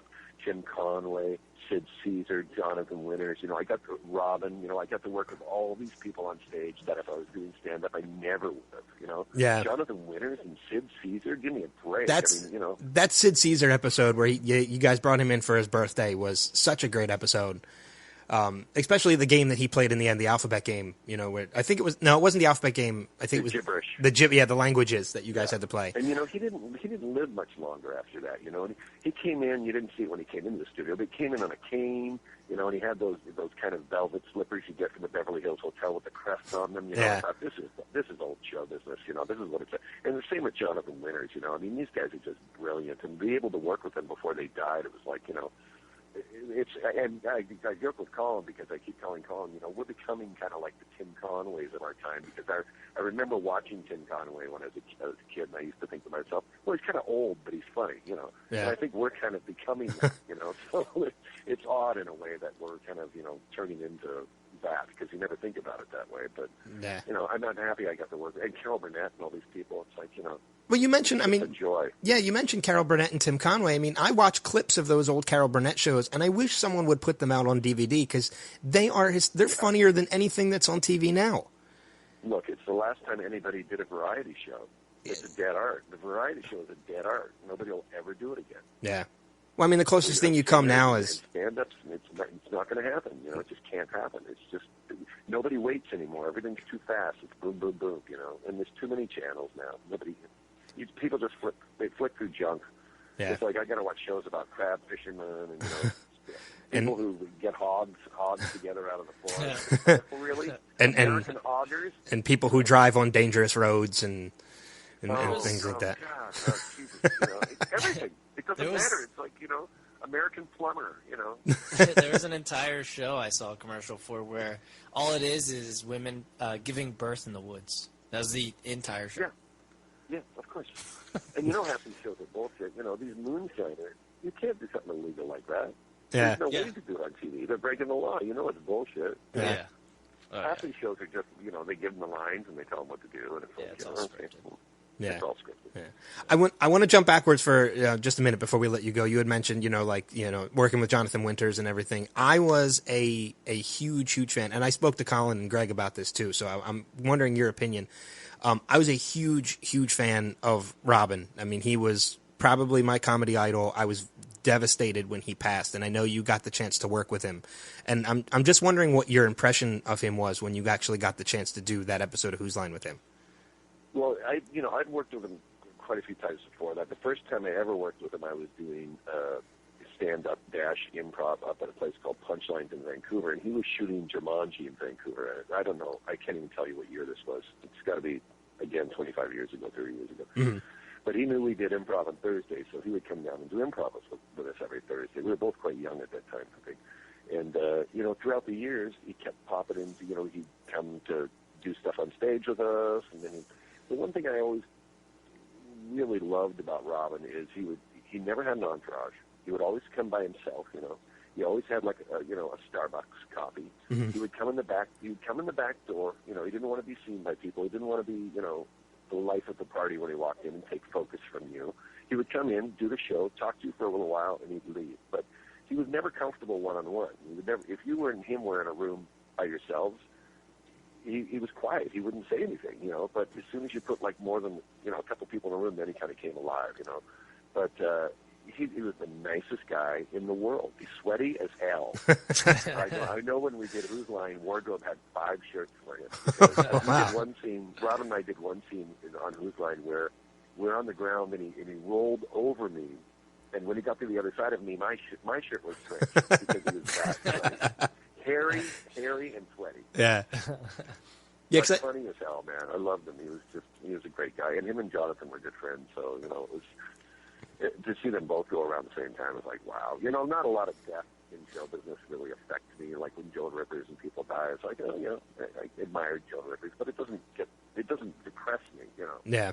But when those guys died, it was like when I heard Robin died, it was like, oh, fuck, really, seriously. Yeah, that's how I was too. There's not a lot of like celebrity deaths or anything that kind of affect me, but Robin pretty hit me hard because I mean, obviously he had his demons, and I think I've had my share of my own too. So I kind of related to him a little bit, and I found a lot of comfort in his comedy. So obviously when he left us, it hit me pretty hard. So I love hearing, what other people's impressions of who worked with him and such.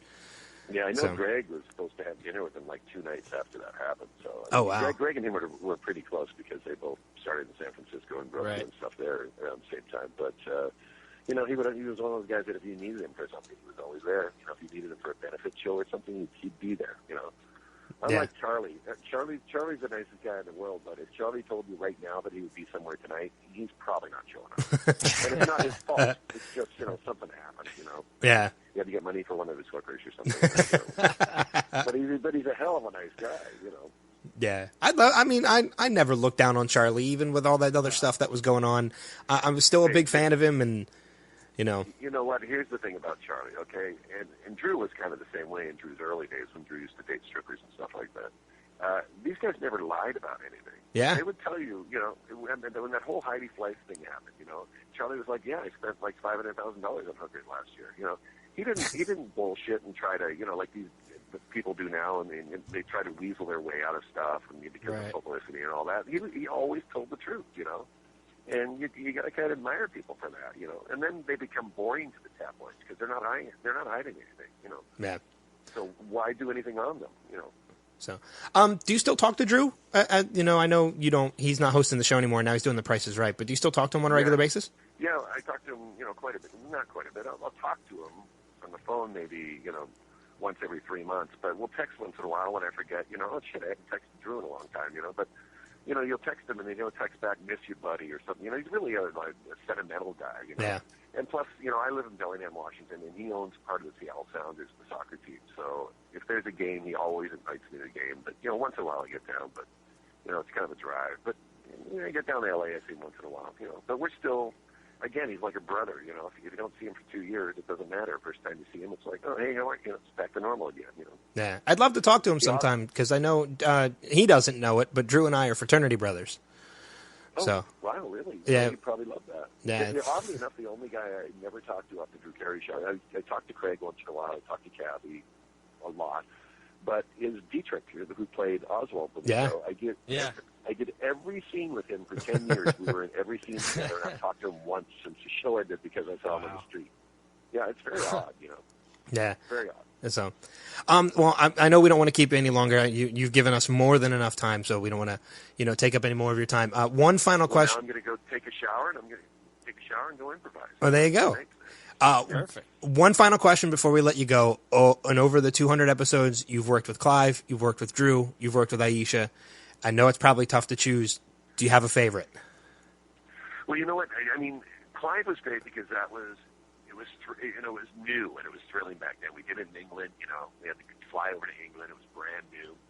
It was, and it was. I remember Clive because of that. Then when we brought it over here, I remember because it was Drew, and I did 2 shows with Drew, so he was a good friend. He was really close. And then with Aisha, it was odd because we'd always made fun of Drew when we did the show and stuff. So when we started the show, it was like, oh, she's a woman, we can't make fun of her. And then she started hacking on us, so we realized, oh, wait a minute, we can because she's just sitting here hacking on us. Fair game. So it took about a year to get comfortable with Aisha because we didn't want to, again, step on toes and that kind of stuff. But she's hilarious and she's fun to work with. So they're all great in their own way, Yeah. Aisha's very smart.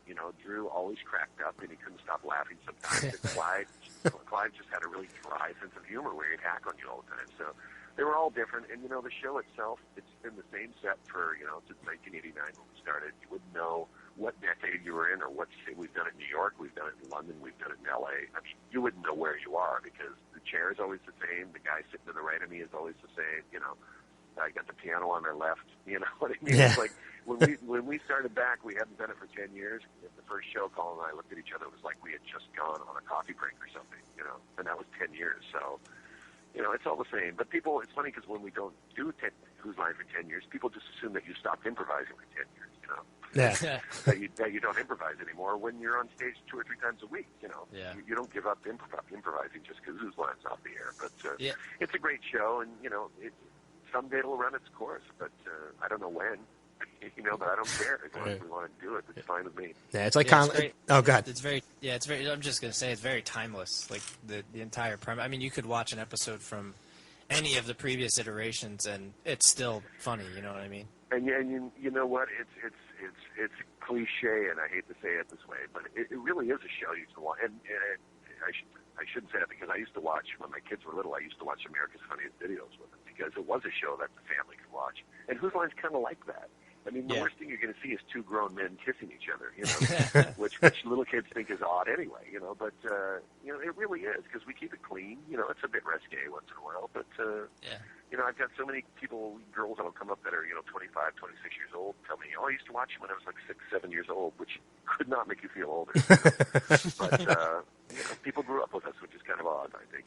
Yeah, I still watch them. I have every episode of the 10-year run when you guys first brought it to America. I have every episode on my computer. There are times I'll let them run all weekend just playing on a shuffle. And oh no, man! You got to get out. You got to do something. Are you under house arrest? No. It's usually during the winter when there's not really much to do and it's snowing outside and stuff. That's what we make the show for. So, exactly. Do you ever do any of your touring over on the East Coast, or do you stay mostly West Coast? We have we have in years past, but I'm not a good flyer anyway. I'm kind of a West Coast guy. I like my drive-through coffee places. I like my Pacific Ocean breeze rolling in. I live on the ocean. I live on a lake. And my dad was a fisherman. I don't feel comfortable really unless I'm on the West Coast. But we're back in Toronto and around Ontario, I think, in a few months. So we do get back once in a while, but not as much as we used to. Okay. Well, then next time I'm in Bellingham, I'll stop in at the theater. Please do. You'll enjoy it. I built the theater. It's perfect. It's an absolutely perfect theater. Yeah. Well, you guys are in your 3rd season now of Whose Lines in Any Way, so people can catch you every Friday, CW, 8 o'clock. Ryan, this has been fantastic. We've been huge fans for a long time. We were so excited to talk to you, so thank you for spending some time with us. Thanks for taking the time. Appreciate it. Yeah, no problem. Guys, stick around. We will be back with the Showcast right after this.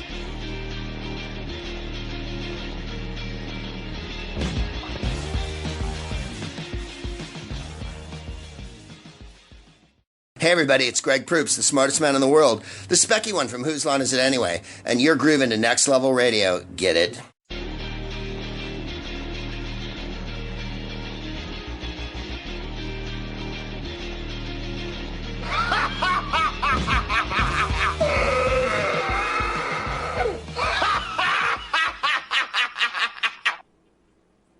I love that clip. I love that part of the movie. That's so cool. It's vintage Tom Hanks. It definitely is. You've seen that movie before, haven't you? Yeah, not in a while. So, special thanks to both Grant Bowler and Ryan Stiles. As I said, both fantastic interviews, both great guys to talk to. Ryan, again, so much fun. I had no idea either that as many seasons of Drew Carey show he doesn't keep in touch with Diedrich. Yeah, I know. Like, that's weird. That kind of surprised me. Yeah. You know, I said other than like running into him on the street once. I think it surprises him too. Like Probably he kind of sounded surprised himself. Like, we don't keep in touch. Weird. Yeah. Well, I mean, one of them's got a career and the other one doesn't. True. Ryan is not on Twitter, but Grant is. It's just at Grant Bowler. Yeah, I looked into Ryan's and I saw he wasn't on Twitter, so I didn't even bother to bring it up. So, but now moving on with the podcast. Again, this would be the time that if you have not watched Game of Thrones, you should pause it. If you don't, I was waiting for it. That is your spoiler alert. that is the official next Showcast spoiler alert. I love it. For two shows, Game of Thrones and Wayward Pines, which we'll talk about both. But let's start with what do you want to start with? Do you want to start with Wayward Pines or do you want to start with Game of Thrones? Let's get Wayward Pines out of the way first, and we'll try and only spend maybe like a minute or two on it so that anyone who wants to watch Wayward Pines can skip ahead like 2 minutes and get to Game of Thrones. Okay. So, yeah, we're going to spoil shit for Wayward Pines. So skip ahead like 5 minutes, see where we're at, and then come back. So, I guess it's a whole lot to take in. A whole lot to take in. For sure. So they're like in the future. Yeah, the year 4035 or something like that? Yeah, it was 4028, I think, or 30. Yeah, it's somewhere around there. It's over 2,000 years beyond where they were, and the guy from Captain America is the doctor who came up with all of this. Yes. What's interesting to me, though, a couple things. One is, how do they go back and forth? Because they don't. No, they have to. They don't. They do not go back and forth. Pope went back and forth. No, he and didn't. The doctor went back and forth. No, he did not. If you pay attention to everything, these two people, Pope and the doctor, were part of this experiment in the present day. They were there setting these people up to be part of it. So when they're there, they know what the plan is already. They know what's happening to these people. They know these people are cryogenically frozen, which is why they all seem to know what's going on already. They're already in the know. I don't know. I don't know if I buy that. Now, I could be wrong. We could find out in the next 5 episodes that maybe there is some kind of... It is 2,000 years in the future. That maybe there is a way to go back and forth. Yeah, I think they go back and forth. That's my feeling towards it. But if they do, there has been no hints at all that there is any kind of time travel. There's been no hints that... Oh, okay. See, I see what you're saying. So you're saying they cryogenically froze everybody so they would wake up... Yes. 4,000 years. Okay. So they got all the people that they knew were going to be part of this first batch. Well, you've watched it the twice, so maybe you generation. picked up on more. Because I think I'd have to watch it again. But I thought it was... I'm thinking along the lines of time travel, but... My impression is that these people, the Doctor and Terrence Howard's character, they were part of the people in the very beginning who set up the people that were going to be frozen. They were the ones that caused the accidents. They were the ones that, picked all the people that were going to be part of it. Once all these people were chosen and frozen, then they themselves were frozen to the present, to what is now the present day in the year 4000, whatever, woke up, and they already know all these people because they were part of the people that helped them get there. Right. Yeah, it should be interesting. And maybe that's right. Maybe these people got into accidents, which led them to have the ability to cryogenically freeze them, because that's an underlying thing too. Everybody gets into an accident, of some sort. The other thing I noticed, and this was in episode 4, I think, but now thinking back to it after knowing everything, is there's got to be some sort of... I mean, I know humans have devolved into these... What do they call them? Abbeys? Abbeys. Yeah. I know they have kind of devolved into those, and they kind of seem primitive. But there's some type of unspoken agreement or something going on, because when Pope got shot, the door opened, one of them came in, took him, and left. Yeah, you know what I mean? I noticed that too. Why I thought wouldn't about it? that. Yeah, why wouldn't it come in and do stuff? Yeah. And at the same time, like, all Ethan did was climb that mountain. Like, I feel like they could get down the mountain if they really wanted to. It's going to be interesting because I think now, obviously, in the first 5 episodes, we saw more of what happens inside Wayward Pines. Right. And now that, the coming attractions, it looks like it's more, a lot of has to do with also outside now. Yeah, we're going to see a lot of stuff that happens on the outside of Wayward Pines, and it's going to be interesting. I have no idea where they're going to go with it. I'm just along for the ride at this point. It's like Matrix meets Walking Dead or something. I don't know. Yeah, I can't even think of something else to compare it to. Yeah, it's tough to compare it to anything. Which is cool. It's a good thing. Yeah, I do. I think this is some of M. Night's best work in years. Yeah, and this is always meant to be 10 episodes and done. Yes. Like, there is no season 2, which is kind of cool because they won't drag it on. You're gonna know it's gonna have a resolution by episode 10. And it's very interesting because there's so much going on at this point. I don't know how they're gonna wrap it up in 5 episodes. True. But I mean, really don't. Think back at how much has happened in the first 5. True. Actually, not a lot. It's been in a town for the most part. Yeah. Yeah, but it'll be interesting. I mean, why? I mean, with the doctor and everything, and that nurse lady who's now the sheriff. You know why? Why run the city like they've been running it? You know what I mean? Yeah, can't talk about the past, where you get your throat slashed. They can't talk about the past. I understand. It's because if you remember, the kids are the only ones that know. Right. The adults don't know. Well, Ethan's gonna know. Well, Ethan's going to know now. So I understand they're not talking about the past, because if you talk about the past, that's when things start to come up about how long people have been there. Right. And, that's when that's when questions start to arise, and then that's people when could adults start to find out. Yeah, people could have gone unconscious or whatever different years. So if someone's like, oh yeah, Exactly. It's 2012, and the other person's like, oh, it's 2015, kind of pick up on stuff. And that explains why, who does Carla Gugino play? I forget her character. Is her name Gugino? Gugino. Yeah.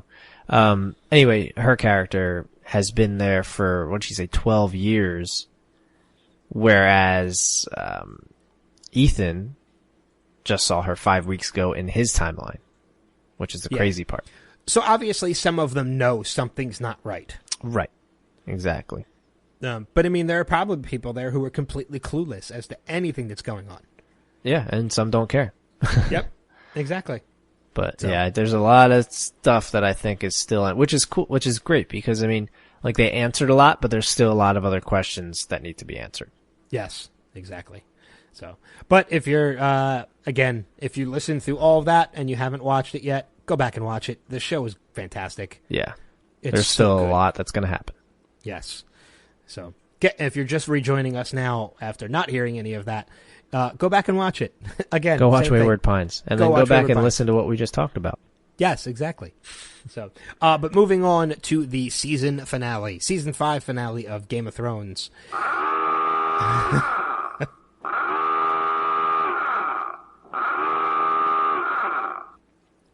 It's great. That gave me a couple seconds to sip my beer. There you go.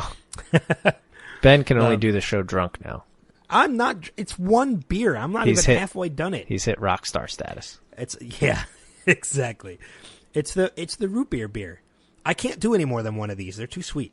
Man, if we could get them as a sponsor, that would be sweet. Yeah. Here's a voucher to get yourself a case. So how much money do you guys want? Sweet. I don't want any money. I just want the beer. Just give us beer. Yeah. It's so good. Give me a case a month. I'm happy. Anyway, Game of Thrones. This is why our podcasts run long. I know, because we just ramble. What are your impressions? A lot happened in the finale. A lot did happen. I think they found a way to piss everybody off. It's got to be a record for most cliffhangers in one episode. Yeah, I think there were, off the top of my head, at least 4 or 5. 3, 4. I can think of 4 off the top of my head. Yeah, there's at least a 5. few. There's at least a few big question marks. Well, there's Jamie and his daughter. Right. That's 1. Sansa, that's 2. Cersei, there's 3. Mm-hmm. Daenerys. The Wall. Daenerys. Yeah, the Wall, there's 4. Daenerys, there's 5. Stannis. What was the cliffhanger with Stannis? Well, they never actually showed him getting killed. That's true. And I don't think he did. I don't think he did either. I think don't she's think he going to did. swing the sword into the tree above his head. Yeah. Or take off his leg. Or that, yeah. That's true. Because you could be his right leg is there. injured. Yeah, that's a good point. I didn't think about that. Arya, did you mention that? No, that's... Jesus, so now we're up to 6. No, 7. So that's 7 cliffhangers in this episode of Game of Thrones. Yeah. Let's go... I'll quick... because I have a list here. And we'll just go over our thoughts on each one real quick. Okay. So let's start with Daenerys.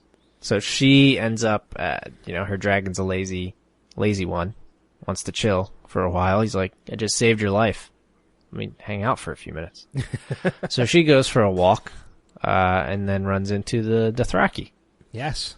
And apparently, I'm not gonna. In this article, it tells you what happens in the books. I'm not gonna do that to spoil anything for anybody, because there are a couple of things that it could hint to for next season. So I'm not gonna mention that. But yeah, we're only spoiling this episode. Yeah, exactly. So yeah, that'll be interesting. What do you think happens there? I think she gets captured. And this is, I think she's going to get captured too. And she's going from queen to pauper. Yeah. She's going from princess to pauper pretty much in a day. So it's going to be very interesting to see how she handles herself, because this is going to be the true test of Daenerys. To see if she really is the badass and the ruler that she could be. Right.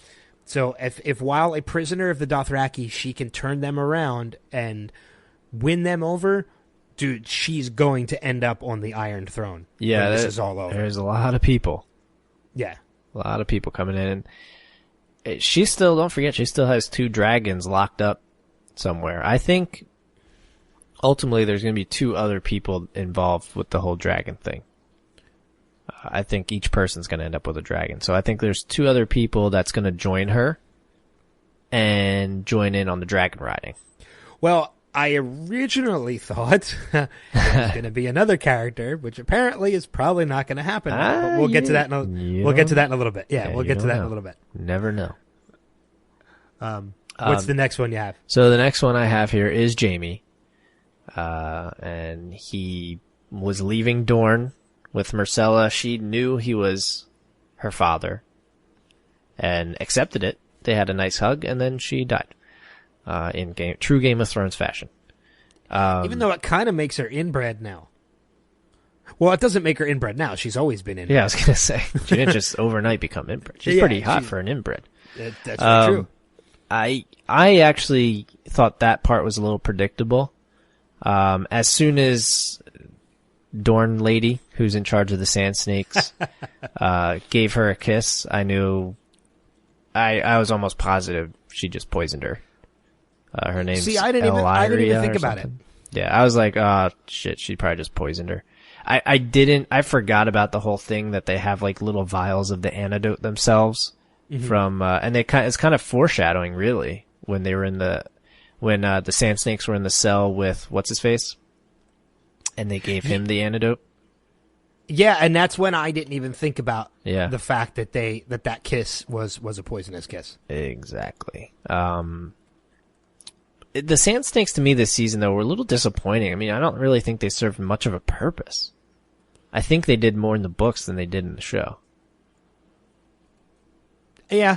Because aside from like one little fight scene in the courtyard where they all got captured and arrested, And then that little foreshadowing we just mentioned, they didn't really do anything. It was all that the lady, their mom or whatever.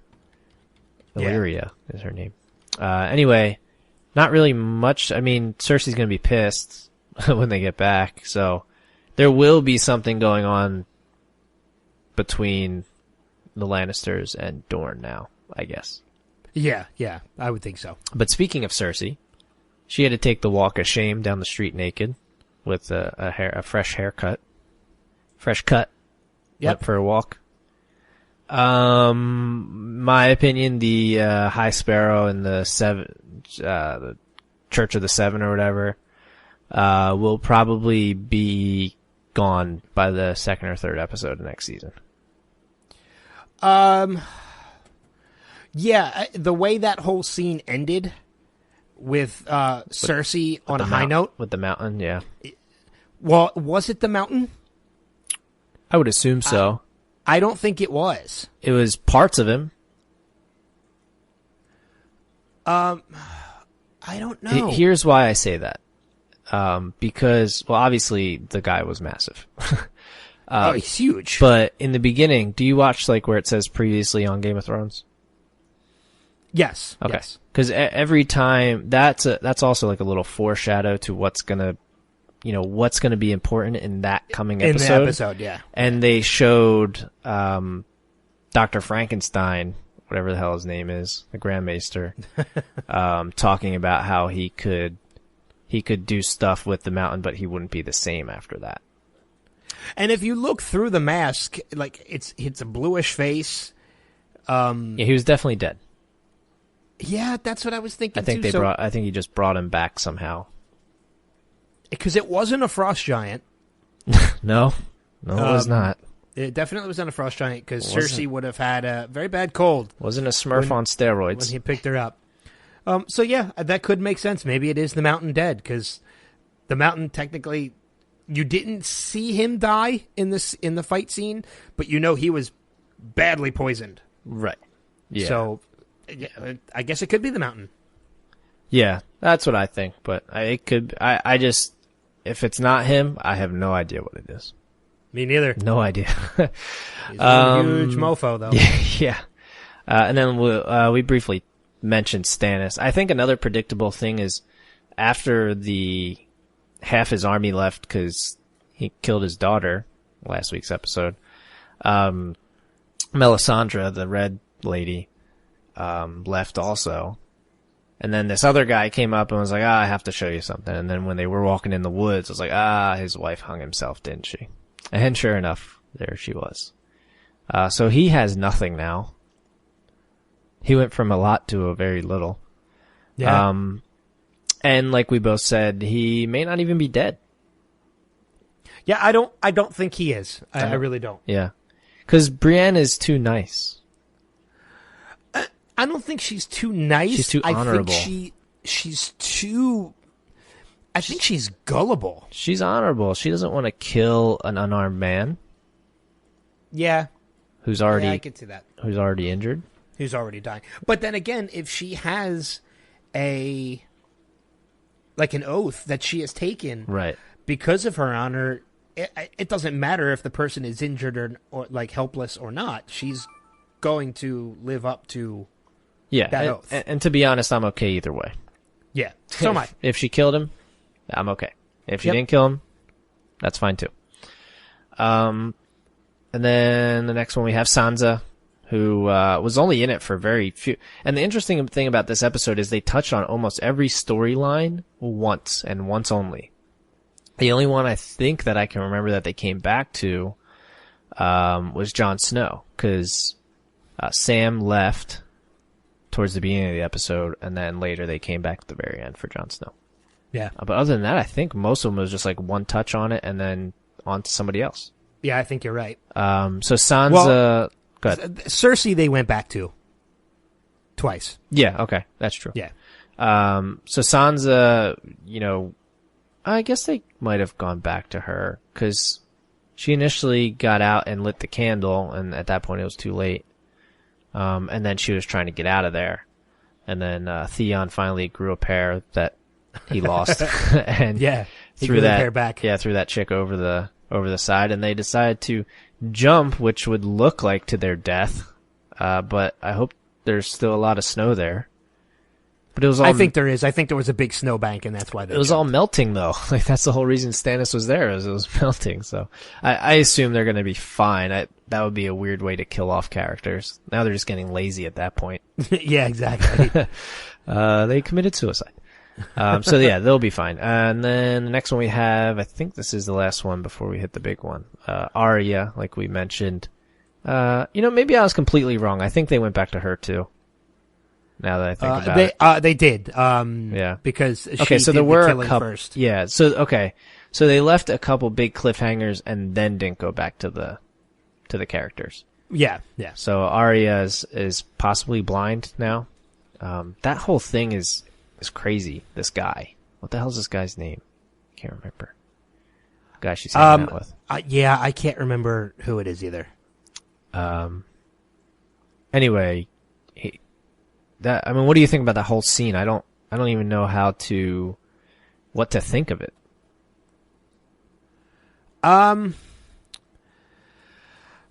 Yeah, I don't know. I like the fact that Arya's becoming a badass. Like the whole scene where she took that guy out, I mean, was awesome. Yeah, the fact that it was cool. the fact that it was the wrong guy wasn't the guy she was supposed to. His name's like Jaqen or Jaquen or something. It's Jaqen. Yeah. I think her punishment is only temporary. I agree. I think she's not going to be blind forever. I think it's part of her training, maybe. I do too. I honestly think that even though he was not the guy that she was meant to kill, I still think that guy was a target for somebody. So I think that guy still deserved to die. Oh yeah. So it's not necessarily a bad thing. But I don't know. I don't think her blindness is permanent. No, that'd be weird. But hey, Bran is crippled, so true. That's since like the first episode of the show. Yeah. And then finally we have Jon Snow. What can we say about Jon Snow? Well, unfortunately, we may not have Jon Snow anymore. What can we say that Facebook hasn't already said? Yeah, exactly. Facebook and Twitter. So he got stabbed a shit ton of times to get to the point. For the watch. Yes, for the watch. Seriously. So okay, there's several of these theories out there, but here's an article that has a lot of them summed up together, so I'll quick go over a few of these. First one is that he's alive because they never Simple really enough. Yeah, I mean at the end he may just be very badly injured and end up being able to be healed. Although that looked like a lot of blood forming behind him on the snow. That's a lot of stab wounds. Yeah. That one's a bit of a stretch, I will admit. The next one would be Jon wargs into Ghost, which is his direwolf. People think that his soul will enter the body of his direwolf Ghost. Some evidence behind this lies in the final words of Jon's A Dance with Dragons chapter. I won't read it, since it's part of the book. You can read it for yourself. But people think that maybe his soul bonds with Ghost and then possibly later on back with his original body or something of that nature. Another theory, he becomes resurrected. This could go various ways. Apparently people think that if his soul is preserved within Ghost, he could become resurrected. I already mentioned that. Many fans believe that Melisandre, who's the Lord of Light Lady, will resurrect his body, which is strengthened by the fact that she's at the wall now, which is a big part. Which also leads me to the question of, is this part of like her plan? The fact that him being killed? Well, no, but maybe she knew he was going to get killed, and that's why she went back. I mean, why else? I mean, she was with Stannis for how long? And then all of a sudden, she's like, peace out. Right before he's about to go to Winterfell. Yeah, I don't know. I will say, though, that without Jon Snow at the wall, whether he's dead or not, in his time that he is gone, whether it's forever a week, these assholes at the Watch are now villains in my eyes. Yeah, I'm sure they're there's villains in a lot of people's eyes. There's not a good one among the bunch, and as far as I'm concerned, I hope the Frost Giants and those zombies come and tear them to pieces. Well, most of them are killers and not very respectable men anyway. We'll say that. True. I mean, John, it's interesting because John just refused to play by their rules. I mean, he's completely different. And just remember, he volunteered to go there. Yeah. And, I mean, he went there with Tyrion way back when. But I mean, he never quite fit the bill. You know what I mean? He's too honorable, like possibly his dad. We'll get to that later. And he was voted into a position of power that he didn't even ask for. Yeah, exactly. So, I mean, he kind of got thrown to the wolves. To the dire wolves, yes. Because he took over the Night's Watch, which, again, was, like I said, a position that he didn't ask for but got voted into. It's almost like they set him up for failure. Well, yeah, and especially after he made that guy first ranger, being nice and all. And he kind of is the one who orchestrated this whole thing. I want Ghost to bite the nuts off that kid. I'm sure Ghost will come. Yeah. Yeah, Ollie. Yeah, that little prick. Son of a bitch. Another interesting thing is with... crap, I lost my train of thought. We'll just move on. Here's one. John will be reborn from fire. One fan on one of the forums presumes that as soon as John is stabbed, his body will be burned immediately. Obviously, because that's what they have to do now with the White Walkers. But a potential possibility is that I guess there's this theory going around that Ned Stark wasn't even Jon's dad. Do you know that whole thing? I heard a little bit about it. I'm not too sure exactly what it is, or even if I say I believe it. It was that his mother, I believe, was actually Ned's sister.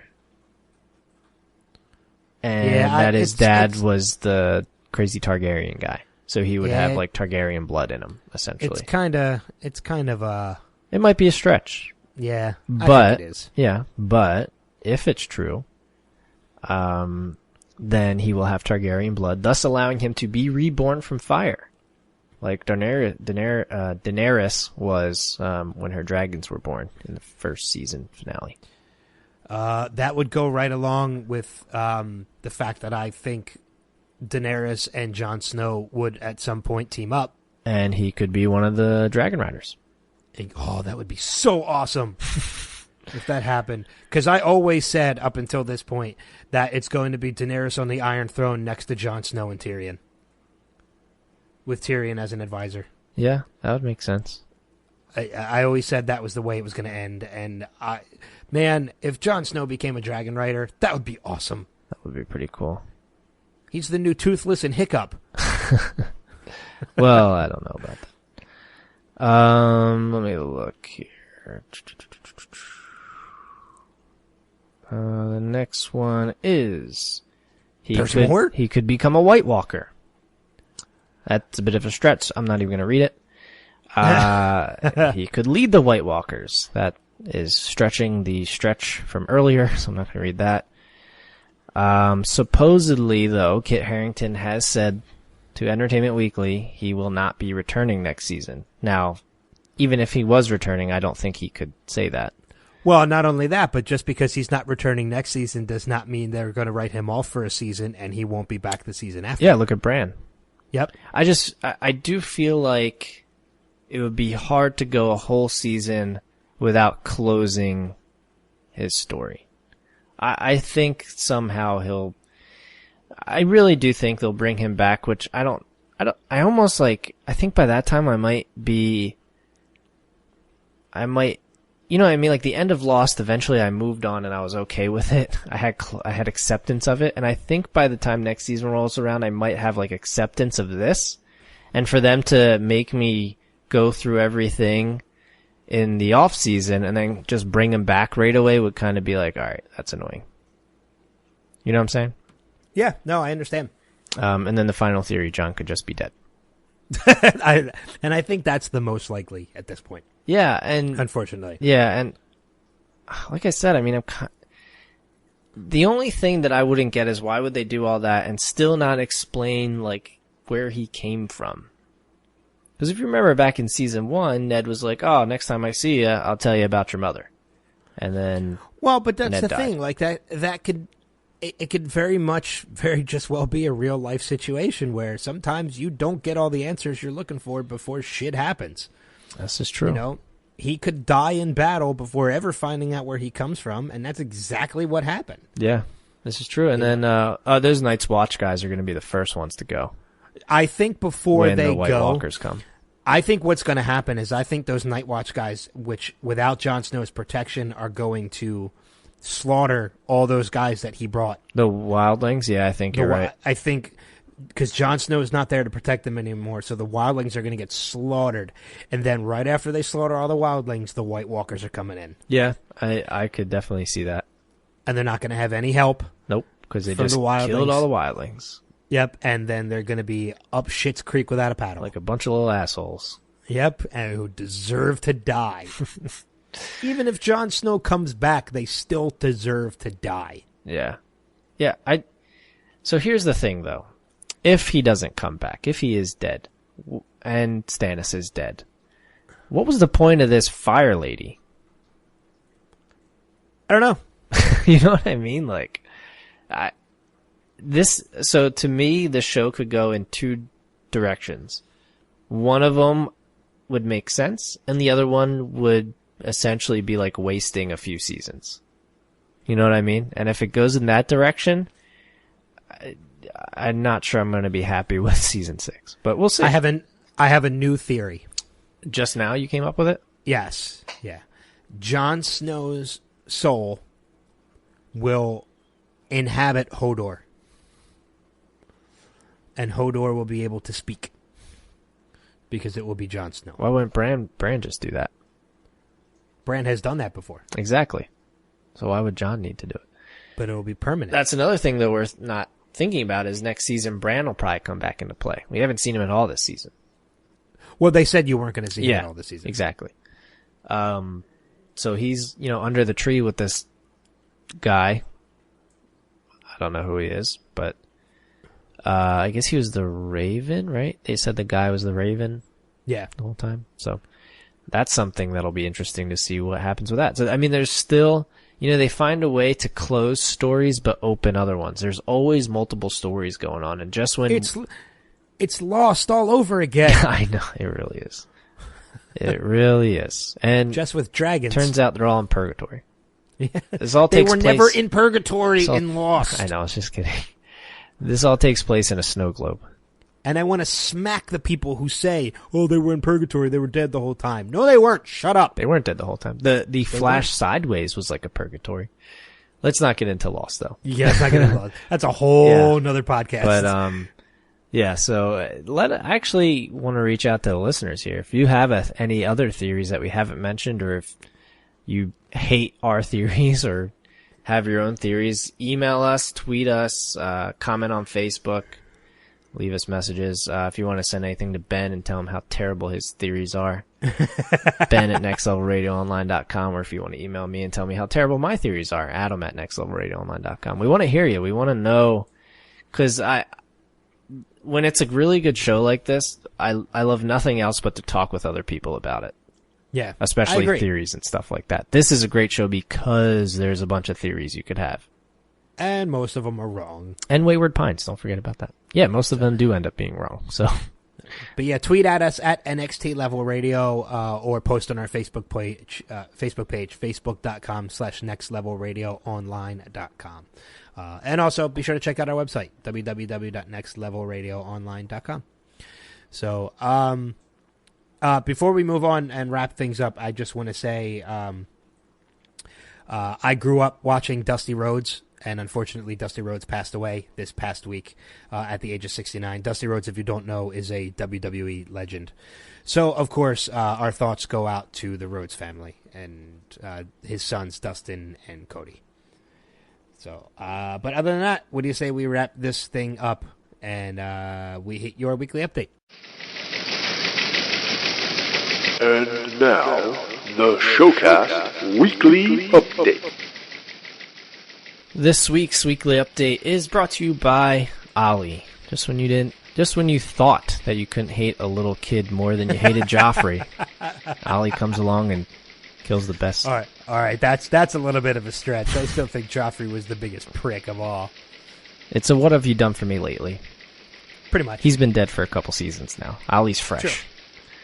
Abridged version today, especially since we're already probably well into the podcast. Carnival Cruise Lines ordered 4 new ships that will hold up to a record of 6,600 passengers apiece. These ships are also predicted to sicken and strand a record of 6,600 passengers apiece. Winona Ryder will be heading to an untitled will be headlining an untitled Netflix supernatural thriller. Early plot reports indicate that the show is about a girl who lives with ghosts and grows up to be a kleptomaniac. I originally thought you were starting that story off with Winona Ryder will be beheaded. Maybe. So that would have been better. Tune in.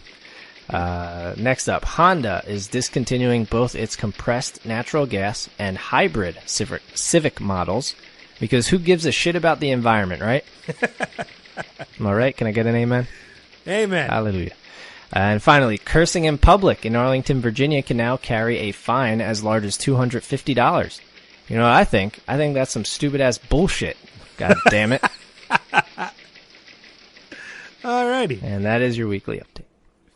All right. We are going to get ready to get out of here. But remember, no interviews next week. But Steve will return with us, and we will have an extended trailer trash. And I'm sure we'll come up with some other cool stuff to talk about, too. So still be sure to join us next week for another Showcast. The week afterwards, we will be joined by Shannon Sossaman from Wayward Pines, A Knight's Tale. She's done a ton of other stuff, too. So that should be a very, very interesting and fun interview as well. I just want to talk to her about A Knight's Tale and Wayward Pines. So I know she was, I can't remember any of the other movies that she's been in, but she's been in a lot of stuff. She's been in a lot of A Knight's Tale. You said that one. Kiss Kiss Bang Bang. A Knight's Tale 2. Which shut up. I'm looking at her IMDb now, and not a lot that I recognize. Knight's Tale 3. There is no Knight's Tale 3. Oh. She was in a movie called Wrist Cutters. Wonder what that was about. I don't know. We'll have to ask her. Yeah. It says Wrist Cutter's a love story. Yeah, that seems a little weird. Whatever. So, but we are out of here. Be sure to check us out again on Twitter at NXT Level Radio. Follow us on Facebook, facebook.com/Next Level Radio Online. Check out our website, www.nextlevelradioonline.com, for all of our past interviews and showcasts, as well as all the information, previous trailers from Trailer Trash. My movie reviews, my official review of Jurassic World is up on the website.